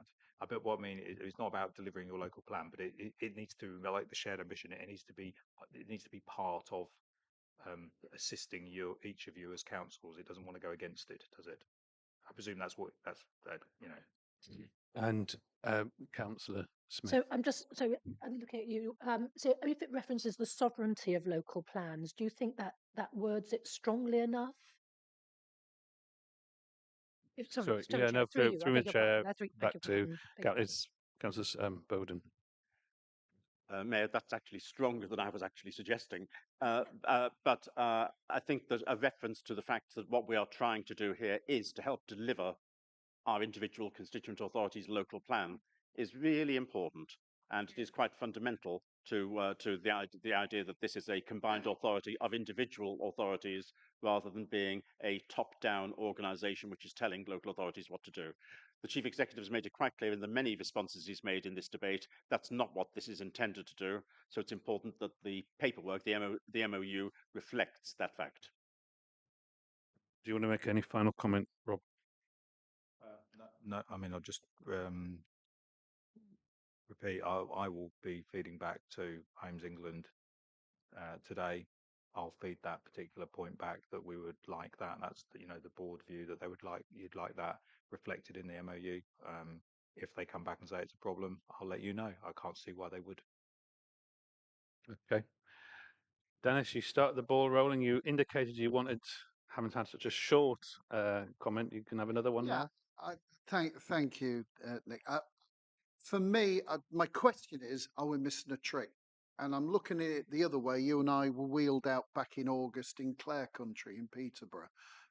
Homes England, we don't have a mile of green belt in Peterborough. We've got some lovely countryside, and Homes England owns quite a lot of that. And of course, we're wheeled out to, this is the area, if you don't know it, between the River Nene and the River Welland. So you've got this whole very beautiful area, and it's known as that through the peasant poet John Clare. And Homes England do have a lot of property or land in that area. And of course, the thing is, there is a groundswell there where people are saying Peterborough over the years, since the 1970s, has done its fair share. Why have been asked to do more? So one of the things I'm looking at is possibly the context as a combined authority, because I don't know if you're going, Sarah, in December, there's the Peterborough Gate, there's the Gateway, the visit to that area. That's it, yeah. And we're not going to get the business rates from it, but we'll be net beneficiaries of what's going into that area. And I'm just trying to wonder whether, yes, I understand and respect that, and the narrative reflects it, but equally I like context and just saying where the growth is likely to be as a combined authority, where people can't say we're shoving it all in that bit of Peterborough or that bit of anywhere. Because the thing, Anna, you said, what are we actually signing up to? What's happening and where? and I wasn't really aware of the care. I've heard of it, but I didn't. So I think sometimes it's just putting it, oh, we're missing a trick, and not putting it into a broader context, not just looking at the sovereignty of our own plan, but putting it into a broader context to say that we're doing this for the greater good, particularly as devolution takes hold. And we may have to start looking a little more wider, a little more holistically. So I'm just, just flipping it on its head a little bit without taking anything away from anyone. Is there something that we can do just to put it in a broader context that shapes what we're doing as a combined authority, what we can do? Well, thank you for that. I'm glad I did come to you, Dennis, because you probably summed up some of the comments there and sort of how we should be looking at it. No one else is indicating that they want to speak. Rob, do you want to make any final comments? No. Well, just to let you know, before we got into the report, the debate, I didn't actually say that I was moving the recommendations from the chair and that I need a seconder. So don't worry, you don't have to do it all again for another hour. But I will move the recommendations from the chair. Do I have a seconder? I'll take it from Councillor Bridget Smith. And on that, to say we've now had another hour of debates. Once again, Rich in yes. Now the recommendation D is just to note, but we need to vote on recommendations A, B, and C. Those in favour? I think that is so. That is passed unanimously. Thank you. I'm very conscious that we've almost done 2 hours, and we're now at only going into some significant pieces of discussion around budgets and corporate strategies, medium-term financial plan. Can I suggest a 5-minute comfort break, and then come back and we'll work out where we go in terms of lunch break. But 5, ideally, minutes comfort break. So come back at 12:05. Can we cut the feed for a moment?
Anna Smith.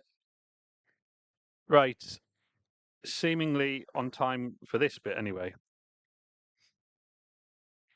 So just before we go back into the meeting, just before we do that, it's just to say that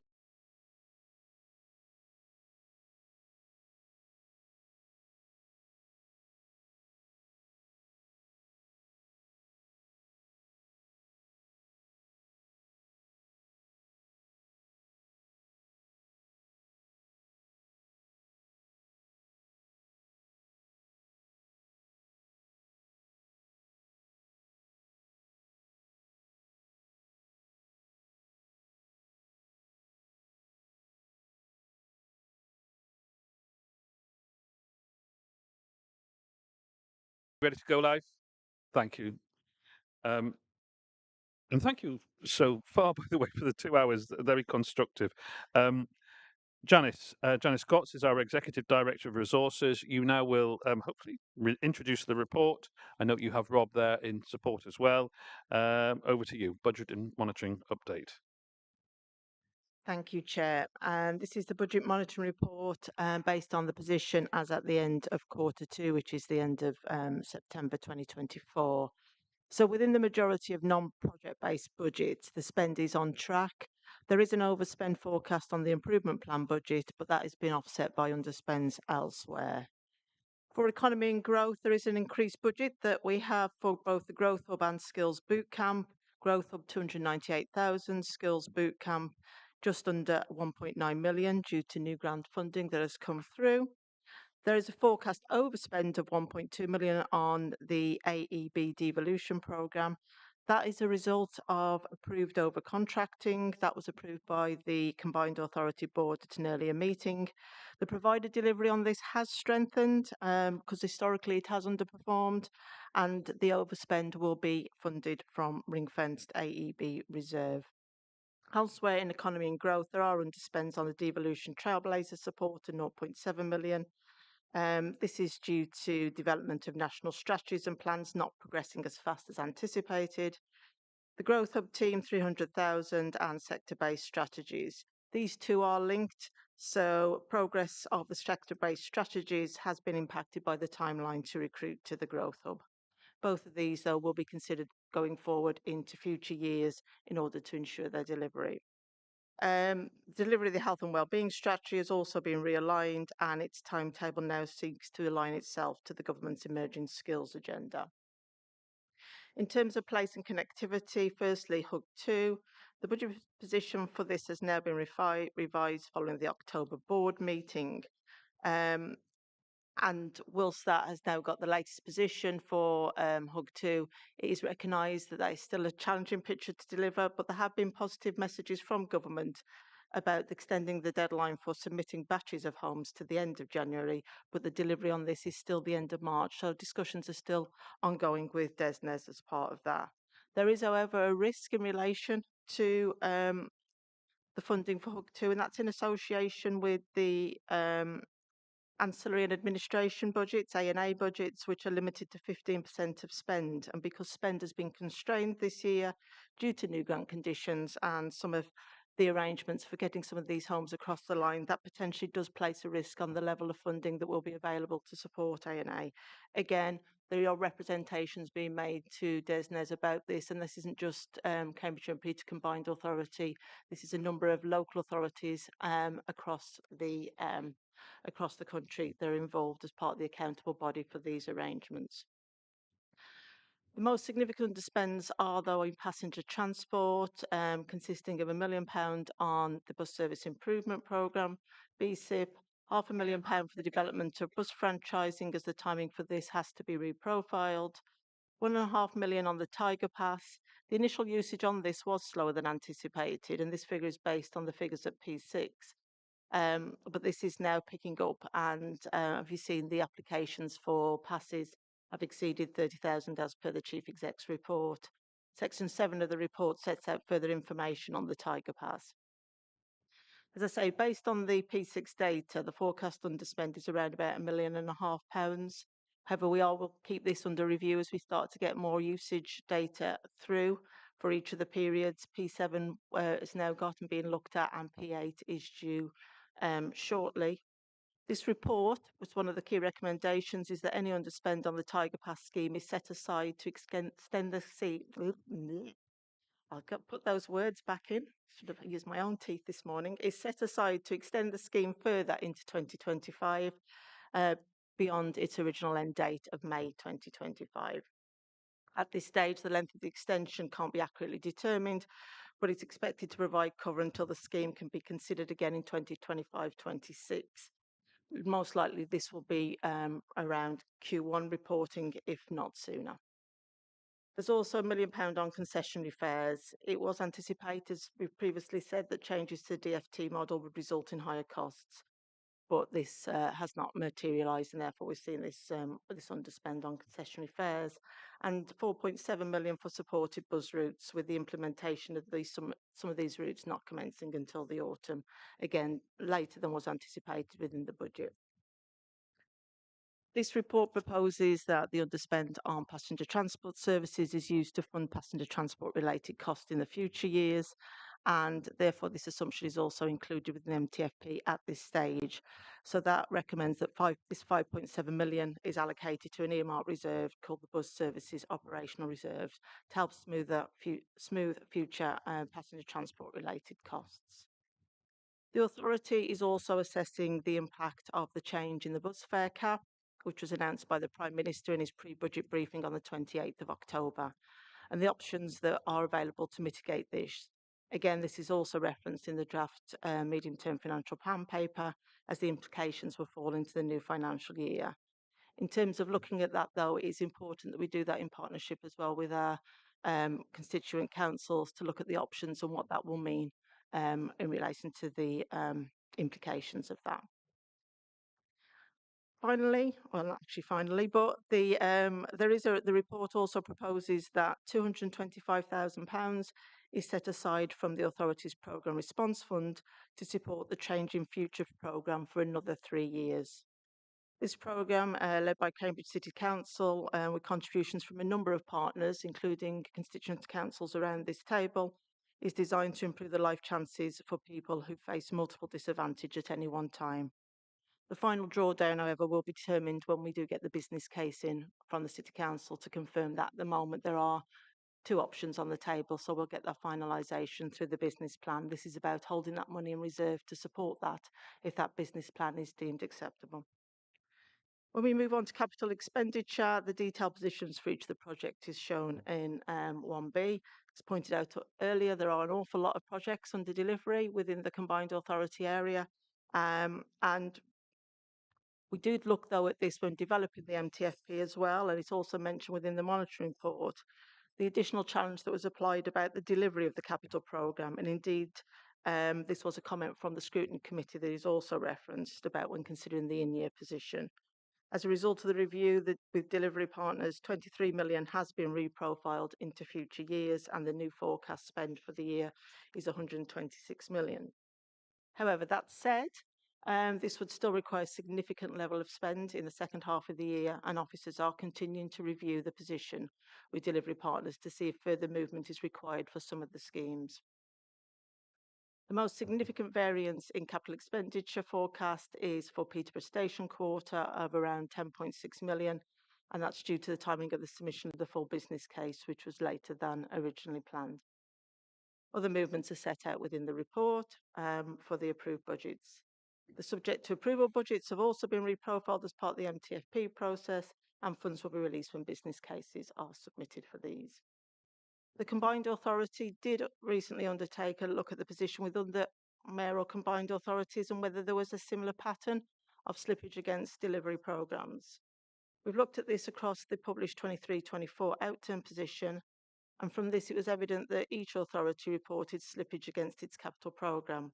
However, I think it does need to be borne in mind that mayoral combined authorities do significantly differ in terms of comparison at the top line level, in terms of comparison, whether that's regard to scale, funding regimes or services provided. So it was a very high level comparison for that, noting the main areas of slip which tended to be within transport. Moving on to income, that continues to benefit from the higher level of interest rates for investment income, although obviously it's noted the Bank of England interest rate has recently reduced to 4.75%. And definitely finally now, the report does note the business cases that have been approved since the last meeting of the Combined Authority Board, which includes 363 to support low carbon heating in schools and 350,000 to support constituent authorities in their new duties under the 2021 Environment Act, with an allocation of £50,000 per council. The Investment Committee also approved 102,000 to support the Climate Programme bidding round, which seeks to allocate £1 million of funding to support initiatives, with the final proposals going to the Investment Committee for approval in due course. There are a couple of also timing change requests, but these have no funding implications. So thank you for that, Chair, and the recommendations are set out at the front of the request. Thank you, Janice. Well, I will be moving the recommendations from the chair. Do I have a seconder? I'll take that from Anna, Councillor Smith. And I will then open the report to debate by the board. And Chris, you indicated first, so I'll come to you, Chris, then Anna. Thank you, Mayor. If I may have a chance to speak to the motion a bit later in the debate, I would like to ask Janice a question first, if I may, on what has just been said. Well, you know, it was quite free and easy. I had requested, as Janice mentioned at a previous meeting, that other combined authorities' budgets be looked at to see if our level of slippage was abnormal. And from what I understood from Janice's answer, that comparison has been looked at. It has been seen that all combined authorities have some slippage, which is hardly surprising, but that it's difficult to tell if our figure is higher or lower than any others because there are differences. And I think just a simple answer is our percentage of slippage higher or lower than the average of other mayoral combined authorities. I think that would be a really useful bit of information for us to have. Thank you, Mayor. Janice, with regard to that question, do you have a specific answer? Thank you, Chair. As I'm just quickly trying to work out percentages in my head as I'm looking at this.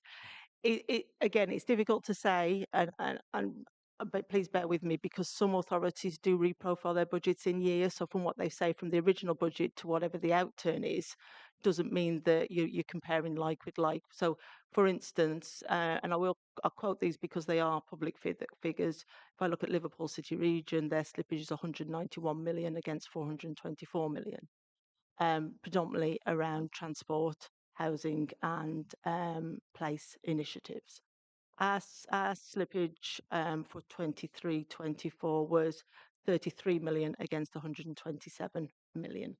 And as again was mainly in transport related ones and place, as well as market towns as part of that. And there was a very specific one as well in relation to development for the ARU site for that. So the reason that I am sort of cautious is because there is a lot of different ways that the authorities deal with their capital programme and how they reprofile and look at it throughout the year. And obviously a number of them, the timing of when they may get some of their grant funding in, because it'd be led by capital grants and what they need to prioritise and how fast they can move those through the system, through approvals, legal requirements, etc., planning constraints. So that's why I'm just expressing caution with that as opposed to in a straight percentage. Thank you.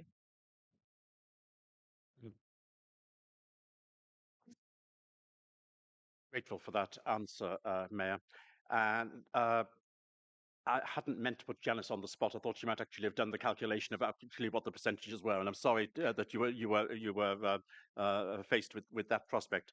I think this information, though, would be very helpful to us. And may I request that it be sent to us at some stage after this meeting, please, so that we can actually see these numbers for ourselves.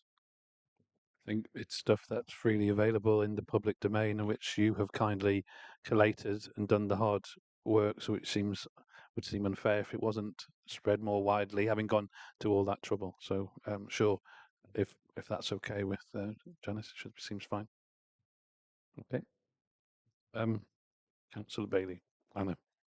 Part of our role is to monitor the efficiency of our spend, and I've been trying to dig into information about bus passenger usage, which is information that used to be just collated on a regular basis and freely available, but seems to be hard to come by now. And I understand we're having contractual issues with some of the providers not providing the information very readily or easily.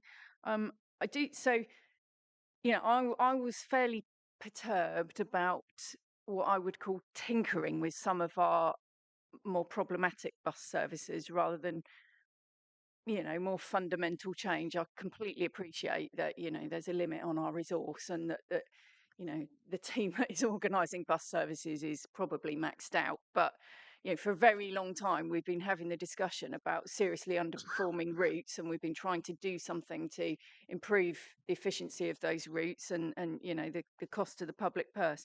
But I've been trying to get the information for the worst offending route, which is that 7A bus service, which was costing £250 public subsidy per passenger return journey 2 years ago, nearly 2 years ago, when Councillor Bowden and I suggested that we cancel that bus service and put that money into better use. Changes have been made to that bus service to integrate it with home school transport, and I've been trying to get the information about how it's now performing, but it doesn't seem to be forthcoming from the contracted provider. So I am very keen that we get an update, and I think Transport and Infrastructure Committee should get a general update on the publicly subsidised routes and how they are performing in terms of passenger numbers, because you know, this has to be an ongoing process about trying to get value for money and routes that people actually want to use and get on. And I have to say, when you read the fact that the BSIP fund money is underspent, I think somebody said £1 million underspent, and I'm sitting in an area representing residents that where there's been a 62.5% drop off on the number 9 route between Littleport and Cambridge, because it's only got 2 buses servicing that route, and we're underspending. It's really distressing because I've been pushing for a very long time to get the 3rd bus. My view is on a service like that, which is servicing one of the most deprived areas in our patch, is that you should either do it and you do it whole scale and you do it properly and you put the timetable back to what it should be, or frankly you say, well, we're not supporting it, and you make the decision. To do it half-heartedly, I don't mean that term pejoratively, to only do it halfway and only put 2 of the buses back onto that route when it should be 3, at least 3, has just hollowed out the route, and we've seen a 62.5% drop off in passenger numbers, and people have made their alternative arrangements for transport. And you know, those passengers are really hard won, and I said that this would happen from the beginning because the timetable wasn't right. And I've put these questions endlessly, and I do believe that it's possible to amend the timetable immediately. And I don't buy the excuses that we're waiting for Stagecoach and the other provider to do their strategic partnership in order to get improvements to the number 9. And I know that there will be people sitting around the table who know about similar issues with their own local routes. And you know, when I come here and see that there's a huge underspend, and I've got residents clamouring at me because we haven't done anything about the number 9, it's really distressing. And I just think we need to be much more dynamic, and we shouldn't be sitting around waiting for the contracted providers to get their act together and work together. I just think we've got to do better.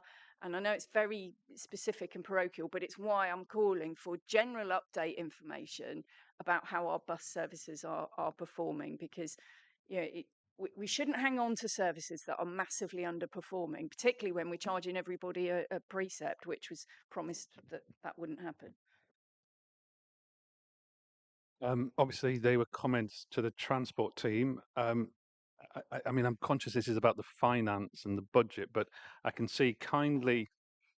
Would you be happy to join and sort of? Now, there was a lot of detail about bus services in the paper, so No. Just as another additional point, I'm going to have to be very careful about any commentary, and I suspect also Judith would have to be, bearing in mind there is still out a consultation going process, and obviously not wanting to kind of evidence any prejudgment. in terms of what and the direction of travel we as a board should go. But if you could bear that in mind, but the comments are valid from Councillor Bailey highlighting challenges, but at the same time we have intervened. We have been at times very fleet of foot when we've been challenged by operators withdrawing services both 2 years ago and more recently with Number 9. So any update would be appreciated. Thank you. We'll provide a brief response, and perhaps we can follow up offline as well with further details, because as you say, you've raised a number of these issues, and I think perhaps a more detailed conversation offline would be helpful. But you've raised some important points, and I think it's very important to sort of share that response with the board as well. I think I've scribbled down a number of the different points you made, and hopefully I'll cover them. In terms of the bus operators and data, you're absolutely right that obviously if we're going to make evidence-based interventions, we need that data. But it's equally the case that 88% of the routes in the Cambridgeshire and Peterborough area are run by the private sector. And they can make a choice about what data to provide us with, and that can be challenging. So we absolutely do ask for it, but we don't always get it. And we do try and make sure that we're working in partnership with the operators whilst being mindful of their operating those routes as part of a deregulated network. But nonetheless, the importance of data is really important. And obviously that's a different situation in the preset routes when we are commissioning and buying that data. And absolutely, the Transport and Infrastructure Committee has absolutely asked us to do work to bring that data forward. And we're working very closely with the Policy and Insight team to make sure that the point that you make about resourcing, that we're bringing in extra resourcing to make sure that that monitoring and evaluation piece is properly resourced and is being done so that we can bring that data to tick. And that helps us on that. In terms of that 7A route, you are quite right. That is now we are exploring how that's functioning, working together with that home to school element. I haven't got details of that at my fingertips today, but it has only been running for a couple of months. So clearly we're in early days because it started at the beginning of the autumn term. So we'll get that data, and that's something we can follow up online. Obviously, as you say, a considerable part of the BSIP money we are using on the demand responsive travel, part of it on the demand responsive travel. That's those contracts have been awarded and will go live. It is disappointing it isn't earlier. But obviously money will be carried forward and used.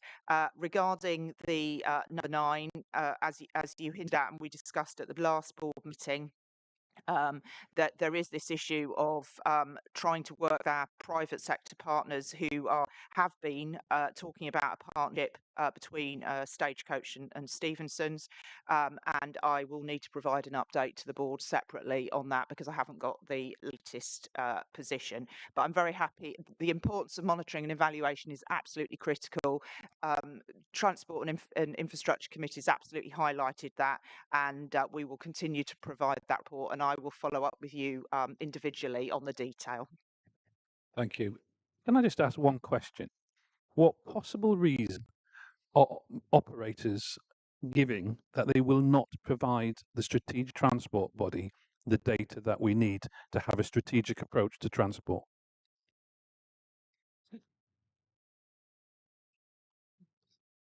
Is it classed as commercially sensitive data or? Absolutely, that's my understanding because obviously that data, it could be of Okay. interest to But others. they were, We but try we're and not. get that data from DFT that's collated nationally, but it's very limited when private operators can choose how to provide that data as when they want. Thank you for a point of clarification. And as chair of Transport and Infrastructure Committee, do you want to make a comment here, or is this on the wider budget issue?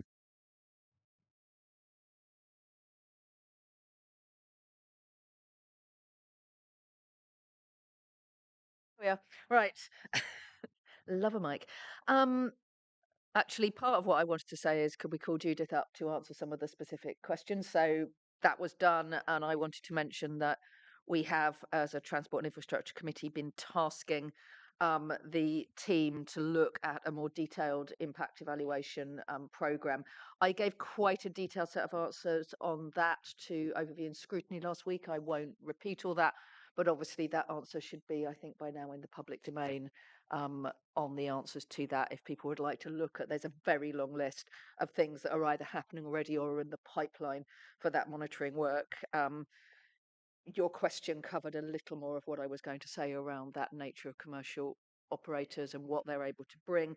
I am going to be extremely careful at this point because I can see the monitoring officer looking right at me around any kind of predetermination. But I would just like to take the opportunity to remind us all that we are in the last week of consulting on bus reform, and that it will be extremely helpful if all of us could do what we can to get everybody to respond to that, because I think a lot of the discussions we're having are very material to that consultation, and I will leave that very much there.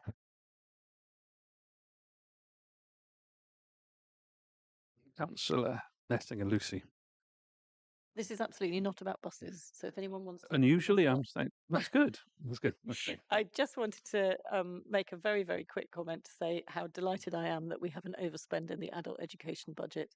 And I know we don't always want overspends in budgets, but on that one, I am really pleased to see that overspend. It's been a shame that it's been underspent for ages, and it's really, really good to see that the attitude at the way in which that's been managed has been so successful. That was all.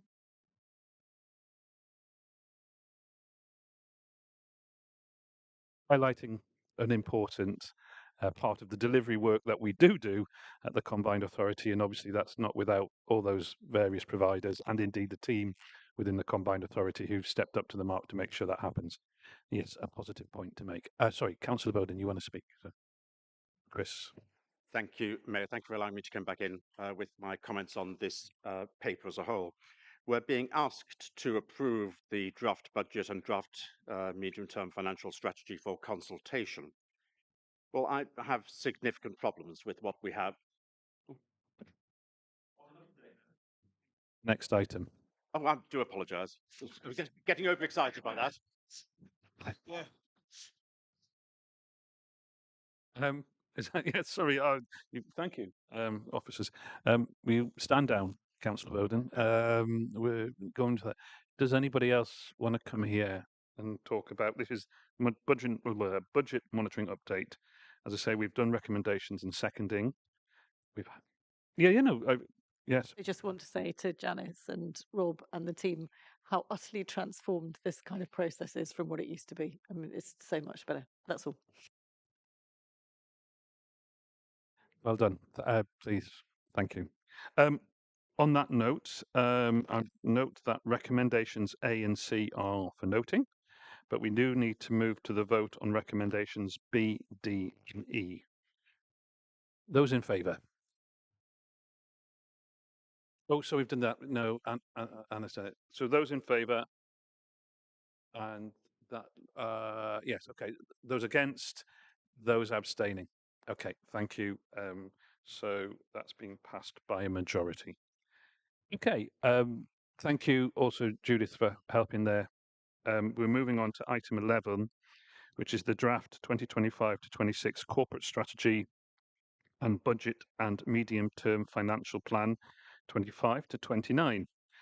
We now have the three officers. So Janice again, Rob, and we're joined by Kate McFarlane as Director of Policy and Engagement, who will actually introduce the report.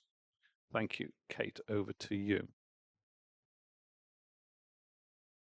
Chair, I'll start off with the introduction and then hand over to Kate, and then she's going to hand back to me on the financial bits. So it's just about time. There are obviously two aspects to the report. Firstly, about the corporate strategy and its refresh, but also about the finances and the medium-term financial plan. Obviously, both are closely aligned, but Kate is now going to talk about the process for the refresh of the corporate strategy before I go on to the numbers. Thank you. Thank you. So, just briefly, board members will recall that at the meeting in September, you agreed to a light touch refresh of the corporate strategy. That was recognising that there is minimal point in substantially changing that refresh in the run up to the mayoral election. As part of the light touch refresh, we are proposing to extend the current corporate strategy into 2025-2026, that the strategic objectives remain the same.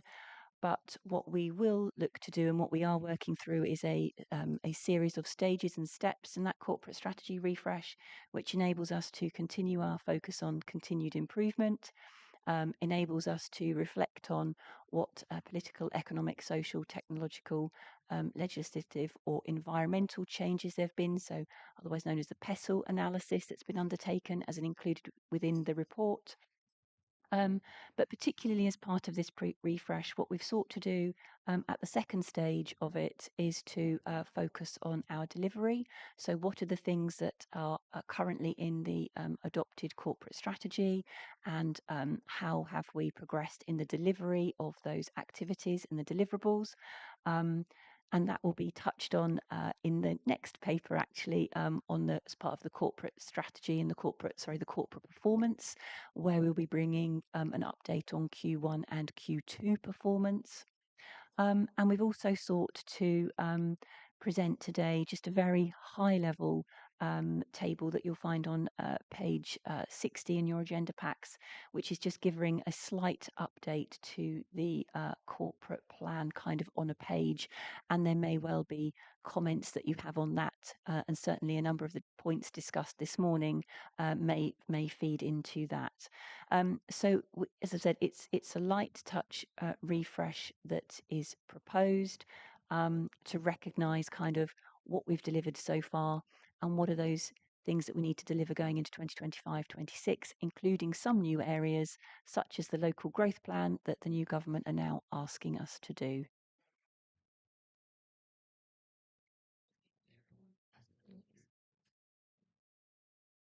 Keep going. Yep.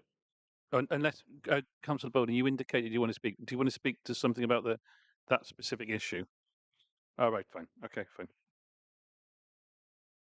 Lovely. Thank you, Chair.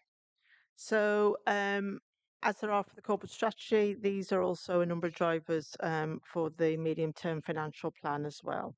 And they're set out in the report, whether they be national, such as the autumn budget, the devolution agenda, regional, we've talked about equalities, jobs growth, and the key sectors that we deliver here within Cambridgeshire and Peterborough, or organisational, and that's the continuous improvement post the best value notice, for instance, working in partnerships to develop the local growth plan and deliver our shared ambition, or otherwise the resource constraints that no doubt we all face.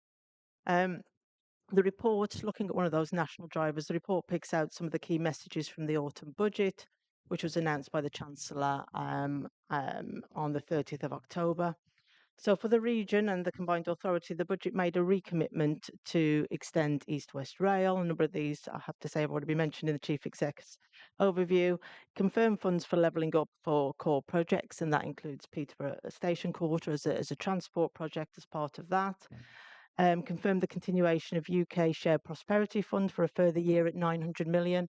That's a reduction on the previous allocation, which was just around 1.5 billion, but that in itself was higher than the previous 2 years. And it also confirmed 10 million to the Cambridge Growth Company to develop plans to address infrastructure needs. More generally, for combined authorities, integrated settlements should be rolled out for the trailblazer combined authorities of Greater Manchester and West Midlands in 25-26, followed by others in 26-27. It's anticipated that the Cambridge and Peterborough Combined Authority is more likely to follow from 27-28 in terms of deadlines to be working to. The government also committed to extend and deepen devolution across England and is continuing to work with mayors and local leaders to deliver growth. Financially, we're waiting on the specifics of the funding announcements, as I'm sure many councils around this table are. The government have said that it was minded to cease funding and to focus on mayoral capacity. We anticipate details coming over these sort of settlements over the next couple of months. And as Rob was mentioning, the lead up to Christmas, for the Christmas present every finance officer loves, which is the settlement. And we have noticed, though, noted that government's willingness to support the employer's national insurance increase, which is estimated at just over £500,000 for the combined authority for the medium term period. But that support for public services that the government have referenced, we just need to understand how that will be, how that would flow for combined authorities as we don't receive a settlement, and how that would be incorporated. And it was also pleasing, again, something that Rob mentioned at the outset of this, about additional funding for local councils to recognise some of the pressures that are currently being felt in areas such as adult social care and SEND, as well as continuing to support the HSF funding, Household Support Fund, sorry. Overall, there was a real terms increase of 3.2% in core spending power for local councils. It's obviously, we pointed this out previously, that the budget for the combined authorities core gain share does not see any recognition of inflation or other pressures, and these must be managed within the overall resources available for the period. The combined authority has sought to achieve greater efficiencies, and some of these is looking at how it can develop in-house services rather than contracting in support, to ensure that things where we are required to do on an ongoing basis, we have the resource and the ability in-house to do that. Going back to the budget itself, it's predominantly a refreshed position similar to the corporate strategy, with significant commitments in the future already being made as part of last year's budget setting process. And the assumptions for the setting of the budget are set out in Appendix 1 to the report. At this stage, the MTFP itself does not assume that the mayoral precept will change, but you'll note from the recommendations in the report that the mayor is seeking to consult on whether to maintain the precept or uplift it by 4.99%, in line with the maximum allowable for other upper tier authorities with transport responsibilities. The bandy equivalent of a 4.99% increase would be £1.80 each year, equivalent to just over 3 pence a week, changing the bandy equivalent rate to £37.80. The report also notes, we've just mentioned as well within the monitoring report, that further work is being undertaken to understand the implications of the new fare cap announced by the Prime Minister. And as I mentioned previously, be looking at that in partnerships with councils and the options that will be there if for the cost of that and the potential to fund that. With regard to bus reform, the indicative costs of franchising have been included within the outline business case. Can I just repeat, as mentioned previously in the meeting, this approach is not intended to predetermine the outcome. It does, however, provide the board with the information for when it is discussed in the future about what the financial implications are as set out within the outline business case, and therefore when we're considering the budget, that these are available for members to be able to consider. Regard to the capital programme, this acknowledges that capital is largely committed and indeed overcommitted to accommodate slippage that has been seen in previous years. Business cases are still required to support allocations from the thematic parts, whether they be climate or strategic growth funds. And as mentioned previously, consideration will also need to be given to the requirements to support future local growth plan. However, as the details of that local growth plan are not actually known yet and what will be approved, it's difficult to actually know what will be needed going forward at this stage. So therefore, we're just mindful of that as opposed to being able to put any specific allocations in there. As the board will know, scrutiny is being carried out in 2 phases this year, with phase 1 focusing on the in-year position and phase 2 the draft budget proposals. So phase 1 has already taken place, and scrutiny committee met last week to discuss the feedback from the working group, and a number of comments were made from the during the scrutiny committee. So 2 of the items that are critical to the MTFP are the budget planning, and that it's recognised about the delivery of the capital programme, and some of that is being looked at as part of the reprofiling of the budgets to ensure that we are looking at spend that is more deliverable and being able to measure against that. and also about when there is slippage in the programme, if there is alternative projects that come forward. And the overcommitment last year was also an example of how trying to acknowledge that there is slippage in the programme and to look about, have we got schemes that are ready that can come forward to help support that. So that's set out in paragraph 2.89 of the report as well. And finally, the outcome sought from today's report is that the draft budget proposals are approved to go out to consultation in order that the outcome can be fed back into the final budget proposals for the January board.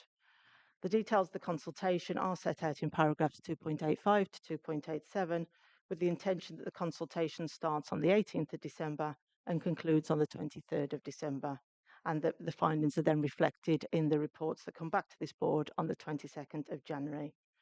And also, can I just add that I am happy to meet with leaders, chief execs and section Y51s as part of that consultation process, wrong teeth again, so we can bring that back as part of the final budget proposals as well.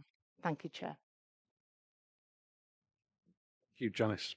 An excellent report. I'm obviously moving the recommendations from the chair, so I do need a seconder. Take that from my deputy, Councillor Anna Smith. Now can open the report to debate by the board, and Councillor Bowden, Chris, you have indicated to speak. Thank you very much indeed, Mayor, and my apologies for previously trying to move the agenda on more quickly. We are being asked here to approve the draft budget and the draft medium-term financial strategy for consultation. And I have significant issues with some of the items within it. We have the opening of the door to potentially significant borrowing for bus reform. We have a passenger transport expenditure proposal in here, which I don't believe is cost effective and fails to prioritise where there is real need on public transport. And we have the clear indication, although not official, of the proposed 4.99% increase in precept, which I fully accept is only being asked about, but I can read between the lines, as can anyone else. Ultimately, of course, it is for the electors to decide who puts forward a budget such as this, and you, Mayor, had been duly elected, so you are putting these proposals forward. But I have to say that I, and I believe the majority of the residents in my district, would not agree with this budget being based as it is on your continuing corporate strategy, even though there are some changes which are being made, minor ones, that they would not support this proposed budget and they wouldn't support the proposed medium-term financial plan. And for those reasons, Mayor, I will be voting against this motion. Thank you. More points? Anna, Councillor Bailey. Thank you. I noted the proposal to increase the transport levy on the two upper tier authorities, Cambridgeshire County Council and Peterborough City Council, 2% in 25-26, 4% 26-27, 2% in 28-29, if I've read that correctly. I'd be surprised if they felt happy about that proposal. I don't think I do, given the state of the highways in East Cambridgeshire and beyond. I do recall that the mayor said in his election campaign that there were no plans to introduce a precept, and yet here we are with an ever-increasing precept. And I just want to, I think council tax, frankly, is becoming unsustainable. I worked out the other day that, because obviously it varies depending on what parish councils charge in East Cambridgeshire, but the average Band D property in East Cambridgeshire now is paying £2,255.48 in council tax, and of course for many people that money has to be paid out of money that's already been taxed. East Cambs has tried to do our bit. We've frozen our share of council tax bills for 11 years absolutely without detriment to services. In fact, we've got very high performing services. We were rated as the second best council in the country by a certain national newspaper based on the Oflog data. So it is possible to do things differently. We're the only council to have frozen council tax for 11 years. It doesn't have to be a fait accompli that you just keep increasing taxes. And what I don't see from this authority and a number of other authorities around the table is doing everything possible to avoid that situation. It feels like completely the opposite, that we just immediately jumped to that situation. And last year, this authority charged a 200% increase in its precept. And it might well turn around and say, well, it's only £1.80, but it's £1.80 on top of £2,255, which is already a ridiculously unsustainable level of tax that people are having to pay. So I can't support it either, and particularly when I know some of the detail of some of the funding decisions and some of the inefficiencies that exist in the spend of some of our money, like the notorious 7A bus, which every single time a passenger gets on it for the last 2 years, perhaps barring the last 2 months, the public purse has been paying £250 for a return journey. It's just completely outrageous. I can't sit here and support council tax increase, precept increases, when there's that sort of spending going on. It's just completely wrong. And when the mayor told us that he wouldn't be introducing a precept, so it's rather surprising to see that here it is proposing to put it up again. Anybody else want to make a comment? Obviously, some comments made about other councils there. So, Councillor Singer. Thank you. I don't think Councillor Bailey will be terribly surprised to know that I'm not thrilled about the 2% increase in the highways levy. I think it would be surprising if I was. But I also think that there's a when you're paying for something, you need to look at what you're paying and what you're getting for it. And I am extremely aware, having just spent 2 days at the County Council's network, that council taxes are broadly going up across most councils because we are all facing very significant increased costs in sometimes in quite specific areas. So homeschool transport is an absolutely enormous cost to the county council, and we have to work out how to do it better and spend less on it.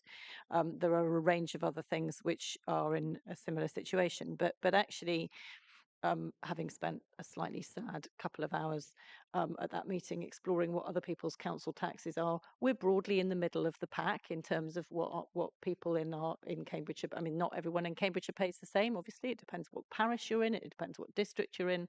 But our council tax is not wildly different from other areas. The thing that is wildly different is that we're getting better bus services rather than worse ones. Pretty much across most of rural England, bus services are reducing, decreasing. The offer that's being made is less. So people are still paying more, but they are getting less for what they're paying. Now, I'm not thrilled about the suggestion that we're going to be taxing people more. I don't think any of us are, and certainly, I think council tax is a tax that is desperately, desperately in need of reform. It's been wildly out of date for decades. But I am actually happy to support this budget, and I am pleased that we are doing something, particularly around making transport more affordable for young people across our county, which I think is really, really important. Thank you. Excuse me, Councillor Conboy, Sarah. So I feel obliged to say on behalf of residents, I suspect they won't be overly thrilled either. But, the answer is we're going out to consult. That's right and proper. But I think what people are concerned about is they do want public transport. So we have a conundrum because actually we are going to have to fund public transport. And some of my constituents in the areas that most want the public transport are likely to be the most vocal about they don't think we should be increasing council tax. But the answer is we have to pay for things somehow. Unless there is somehow a magic pot at national government that we haven't yet found, then I suspect this is inevitably where we need to be. So I'm supportive of it, but I don't want to sit here and think that we're all saying yes, please increase the burden to our individual residents, because we know that our residents will struggle and will not be keen on that. But all of us are facing the reality that if you want public services, we have to find a way to fund them. And that includes a public bus service. And it's really important that we have a good service across the whole of Cambridgeshire and Peterborough. And I'm really supportive of the actions we're taking to provide that.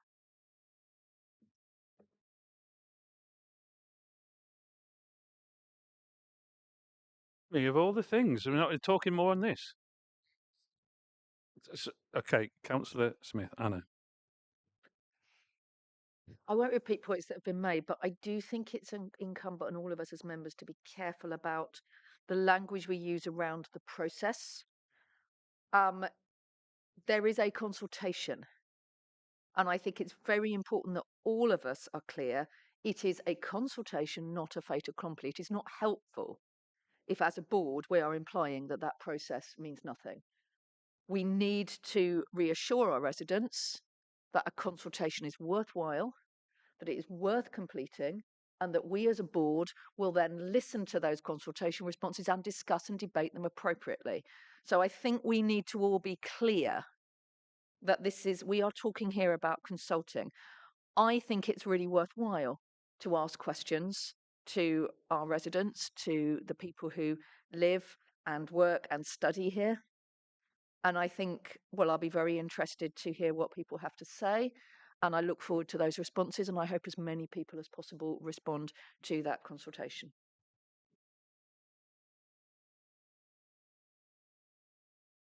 Thank you, Anna. There are no further indications to speak. So I'm just going to move on here to say that both recommendations A, C, and D are just to note, but importantly, we need to move to a vote on recommendations B and E. So, those in favour of recommendations B and E? Those against? And those abstaining? So just to note, there was 2 against and 1 abstention, and we needed a 2/3 majority of voting members. 6 to 2 or 6 to 3, is it? Okay. So it's carried by a majority and following the actual specific circumstances as well. Okay, as promised, we're about to hit 1 o'clock. That's almost 3 hours of rigorous debate. So with rigorous debate, it all makes you feel hungry. Do you want to take a break now for 15, 20 minutes and then to return for the final items? If there's any problems with timing, please let us know so that we can, if needs be, do any rearrangement of the 3. Okay, thanks.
Thank you, Chair.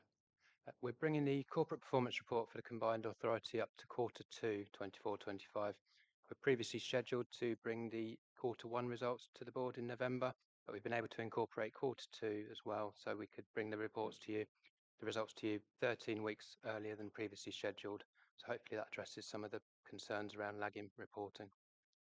The papers for this item include a summary report, balanced scorecards for both Q1 and Q2, a dashboard that shows results over time for each key performance indicator, and Q1 and Q2 dashboards for our most complex programs and projects. The summary report also includes an update on headline priority activities and progress updates on the Gateway Review and the implementation of the Performance Management Framework. Of the 27 current indicators, 14 have been updated with new results since the last report for Q4. Of these, the latest results are above target for 7, within 10% of the target for 3, and more than 10% off target for 4. Details of those indicators with new results can be found in the table at section 3.1 of the summary report on page 98. Indicators are classed as owned by the combined authority when the ability to change the indicator lies wholly or mainly with the combined authority. At the end of Q2, of 12 indicators in that group, 5 were on or above target and 7 were off target. 4 of those indicators had a red status at the end of Q2, and details of those can be found at 4.3 of the report, pages 100 and 101. For the state of the region indicators, the ability to change our performance doesn't lie wholly or mainly with the combined authority. As listed in 5.3 on pages 101, 102, 3 of those indicators had a red status at the end of Q2 as their performance was more than 10% outside target. 2 of those have been updated since the last report, with new results for those showing improvement, but those changed to status and assessed against challenge targets.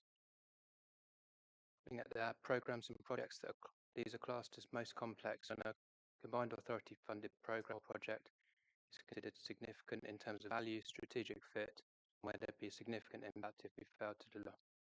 At the end of September, of the 6 current programs and projects, there was a high degree of confidence in successful delivery for 3, an assessment that without action, successful delivery is in doubt, or there's some uncertainty and risk surrounding future delivery for 2, and 1 project had a red status as without action, successful delivery is highly unlikely, and that's summarised at 6.3 on page 102.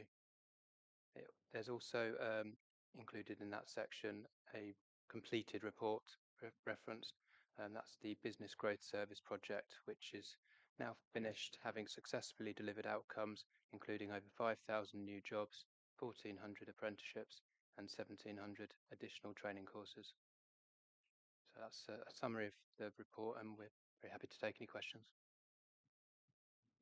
Thank you, Daniel. If you do take the questions, you might need to move your mic a little bit closer to you. You're delivered fine, but you've quite quietly spoken. So, okay, any questions in regard to this item?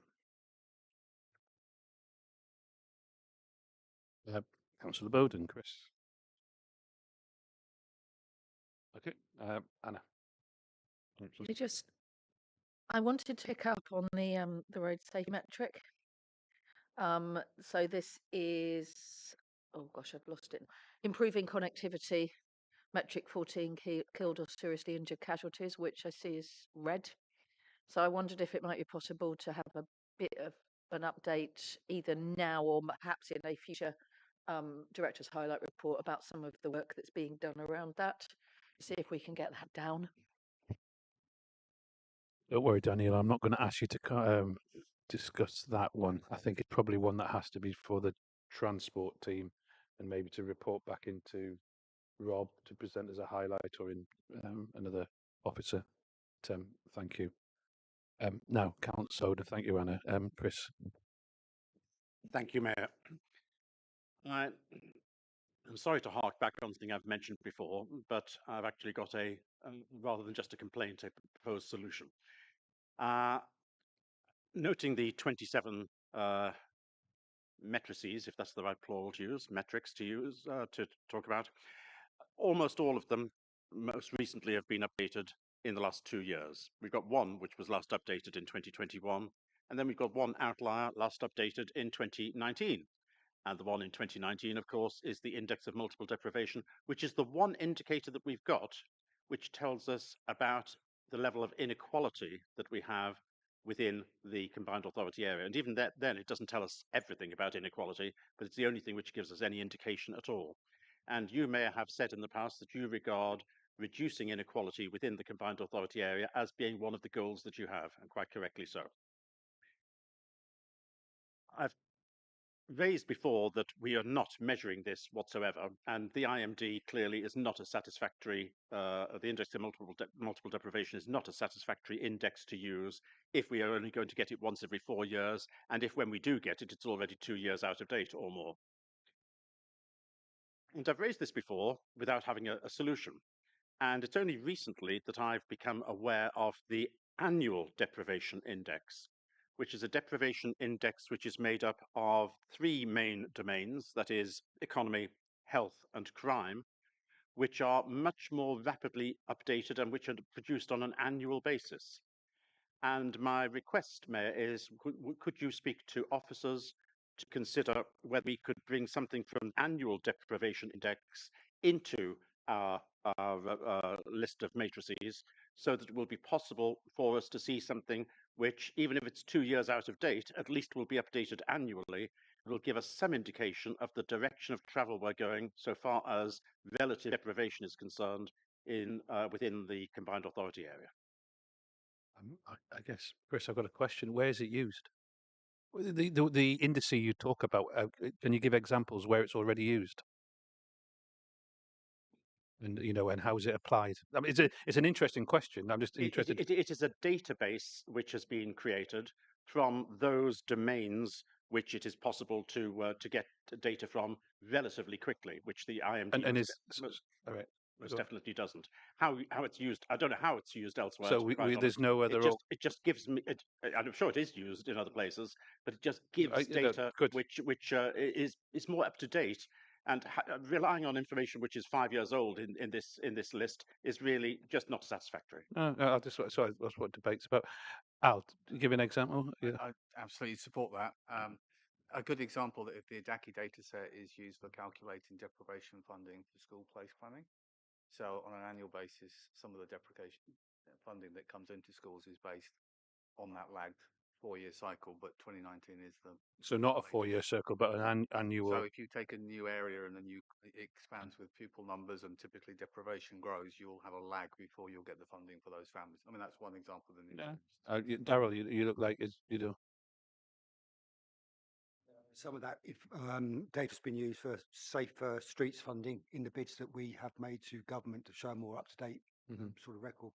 Well, I mean, the idea about these KPIs, as I recall, as we've discussed at length at various board meetings, was to move away from the rather, sparse previous measurements of jobs, houses, GVA, and it's something accurate data, trying to apply it to public policy in many areas. You just mentioned about road transport and traffic deaths, but we'd also be interested in looking at that. So I think it's oh, sorry, I'm having a discussion here. Sorry, Kate, you want to come in? You've got to see what you think. Yes, absolutely fine. Thank you. So as board members will recall, at the last meeting, the State of the Region Report 2024 was adopted.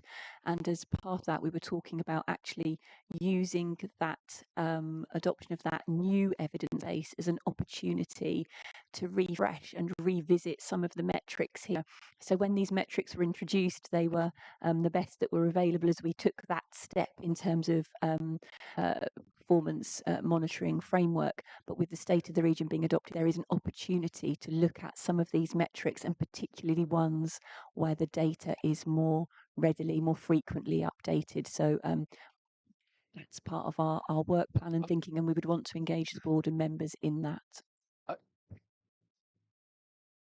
So yes, in terms of an officer response, but I would obviously, one of the things that in choosing KPIs is that even though you can maybe measure them more regularly, the actual way that introducing public policy that affects a change. So it's the old thing, are you hanging yourself on your own ambitions?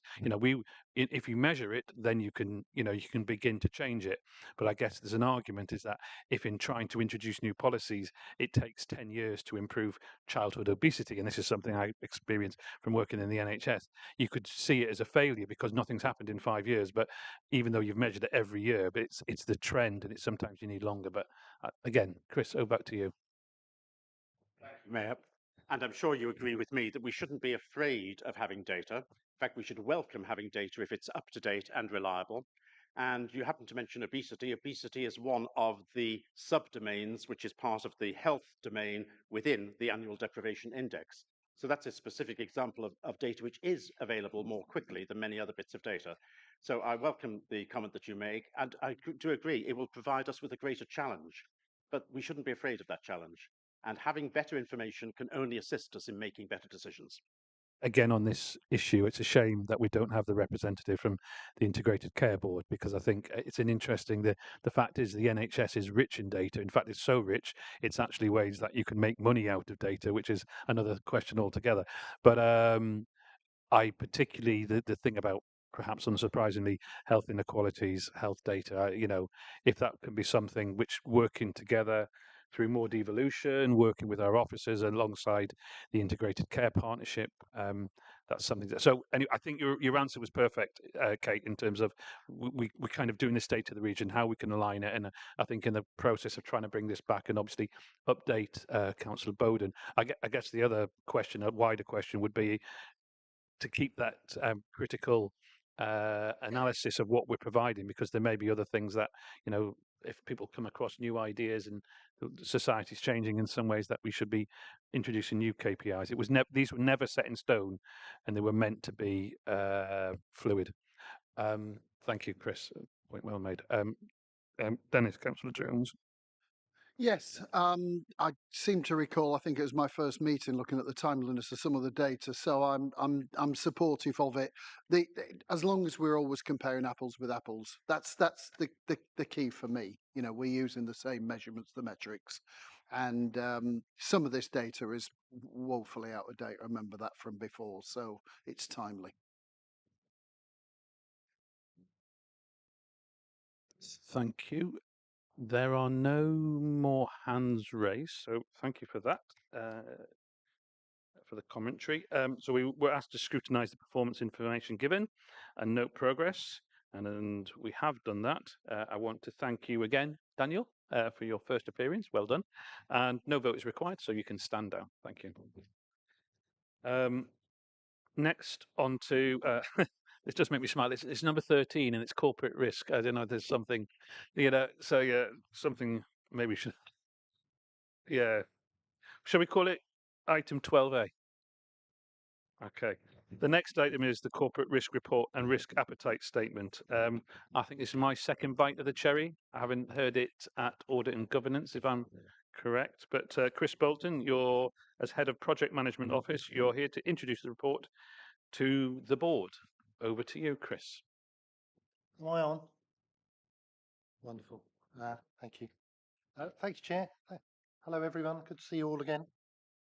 We've got a bumper risk report today.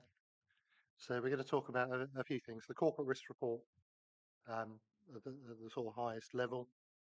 We'll go into a bit more detail about the dashboard, some of the supporting documents, and the heat map, so you can see where they are on the heat map. We'll talk through what levels, how they're rated. So, sorry, thousands. There'll be about 3 people listening. How's that? Is that okay? Okay. I feel like Madonna with one of those mics. Use your imagination. Okay, so we'll have a look at the risk register dashboard and heat map. And then we'll look at the risk statement that's recently been updated. What I'd also like to tell the board about is progress on the risk deep dives. So that's the Audit and Governance Committee going into a lot more detail. I'll finish off quickly touching on training and also some of the extra work that we're doing and resources that are being put into this work. Okay, so the register you got in front of you, um, it comes out of some of the work that we done last year and out of the improvement programme. So this was when we brought forward a risk management framework, risk management procedure. So it was approved last year in December, implementation I think in November. Since the last time we came to see you in July, there's been a number of changes to the register. The improvement, there was about 4 different improvement programme risks that have been combined into one called Embedding the Improvement Journey. And that's since the non-renewal of the Best Value Notice back in September. So it mentions there the 3 different related risks to do with governance, culture, future viability of the combined authority. There was a proposal at the board, July board, that a recruitment and retention risk be added. So that's now been added to the register. And also, what we've also done with the register now, although I'm not sure it's actually on your on the papers that we put forward, is that we've linked them across to any internal audit actions to make sure that we're covering those off. So they're not, so obviously they're dependent on each other sometimes, and it's very important that people recognise that and the risk owners recognise that. What we've also done is add that cyber risk to the register. The Ely to Milton interchange risk has been escalated from the service register. So underneath this corporate level, there's about, I think we're up to about 12 or 13 programme level risk registers now. We'll talk about the risk appetite and how we escalate risks a little bit later. The climate change risk has been amended, so that should have a bit more information. Also, it's increased. And the financial underspend risk has been reworked. It's now been renamed Failure to Deliver Work Programmes Within Budget and Planned Timeframes.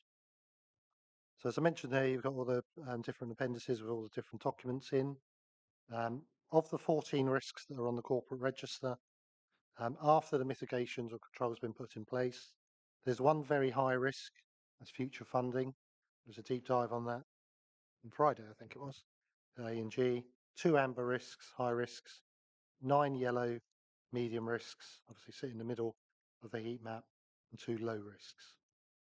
So, Chair, I'm happy to answer some questions about that now, or do you want me to carry on? There are people indicating, so board members indicating. So, Al, and do you want to come in, Chris? Or? No, Al, do you want to come in now? I And was just going to comment on that specific please, area, yeah, if okay. that's okay. Thank you. Given the amount of effort that's produced into it. I think the overall risk profile is nice and clear because we've got a clear likelihood versus level, and as you've indicated, the critical area sits around funding, which is somewhat out of our control, and only climate change sits in the likely category. The one that stands out for me, given the itemised items you've got in your risk register, is the assumption on cybersecurity sitting at the back end of unlikely, moving towards rare. And I would suggest, given the breadth and diversity of systems and so on, that's one that I might just question how that conclusion's been drawn. I mean, it's a very interesting question around cybersecurity. I think equally we've done a deep dive with audit and governance a couple of months back around cyber as well. One of the things that you'll see in the risk appetite, we've increased the sort of risk rating for cyber. In other words, we understand this more prevalent. You can see everything in the press. You know, there seems to be a cyber attack every week, particularly on local authorities. So we recognise that, and that's been recognised in the statement. With regards to going into more detail, going back to the dependency piece that I was talking about earlier around internal actions, we're going to be running a business continuity exercise specifically on cybersecurity. We'll be doing that with the corporate management team. So what we wanted to do was to run that exercise first. We're due to be having it next month, early in December, and then we're going to come back and revisit the risk and the ratings. So we were sort of waiting on that.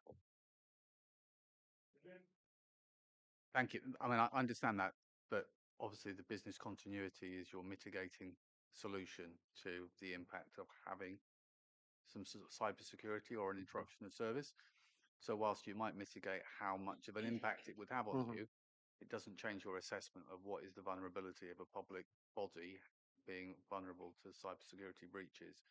And that's more my point, which is the lower you rate it, perhaps the less priority there is, whether it's in funding review of your both your firewalls, but your layers that you have there, authentication. So I mean, it's just a constructive No, challenge, absolutely. but a risk register is intended to be something you revisit regularly, and you keep questioning, does that still stack up? That's exactly why we're here. That's exactly why we're here. So we'll have a look at that afterwards. Thank you. Thanks for that. If you wouldn't move on, Chris. Okay. Each year, what we do with the corporate management team is to make sure that we look at the risk appetite of the organisation. So this is risk appetite is associated with all the investments that we make.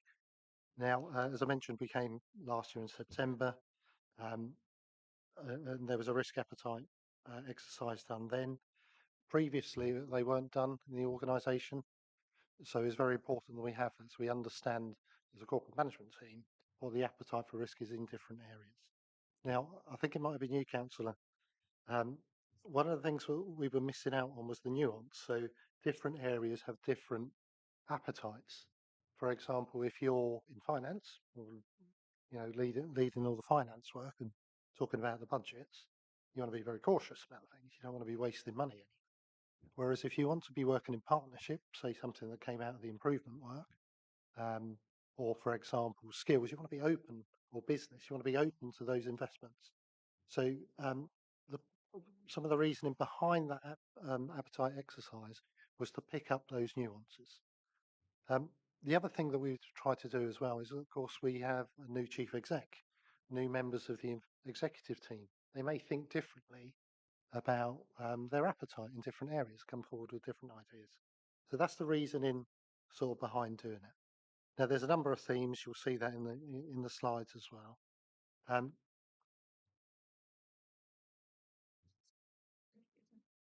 Let's just have a look at some of the changes. One I mentioned earlier, actually. So there was changes to data and management information. So that's cyber would fit in that area. So we've moved it from being cautious to minimal, reflecting increasing data security threats. So it is, the organisation understands that, the corporate management team understands that, and are putting in the, the mitigations. Partnerships, as I mentioned there, we're more open to partnerships, given that continuing with the original or last year's cautious approach could stifle the organisation. And we work in partnership, that's what we do. So it would be a bit bonkers to be cautious about that sort of thing. And equally, the cultures and confidence theme has been amended from talking about the improvement plan into the embedding of the values and behaviours. So there's more information in the Appendix D. So happy to answer any questions on the statement.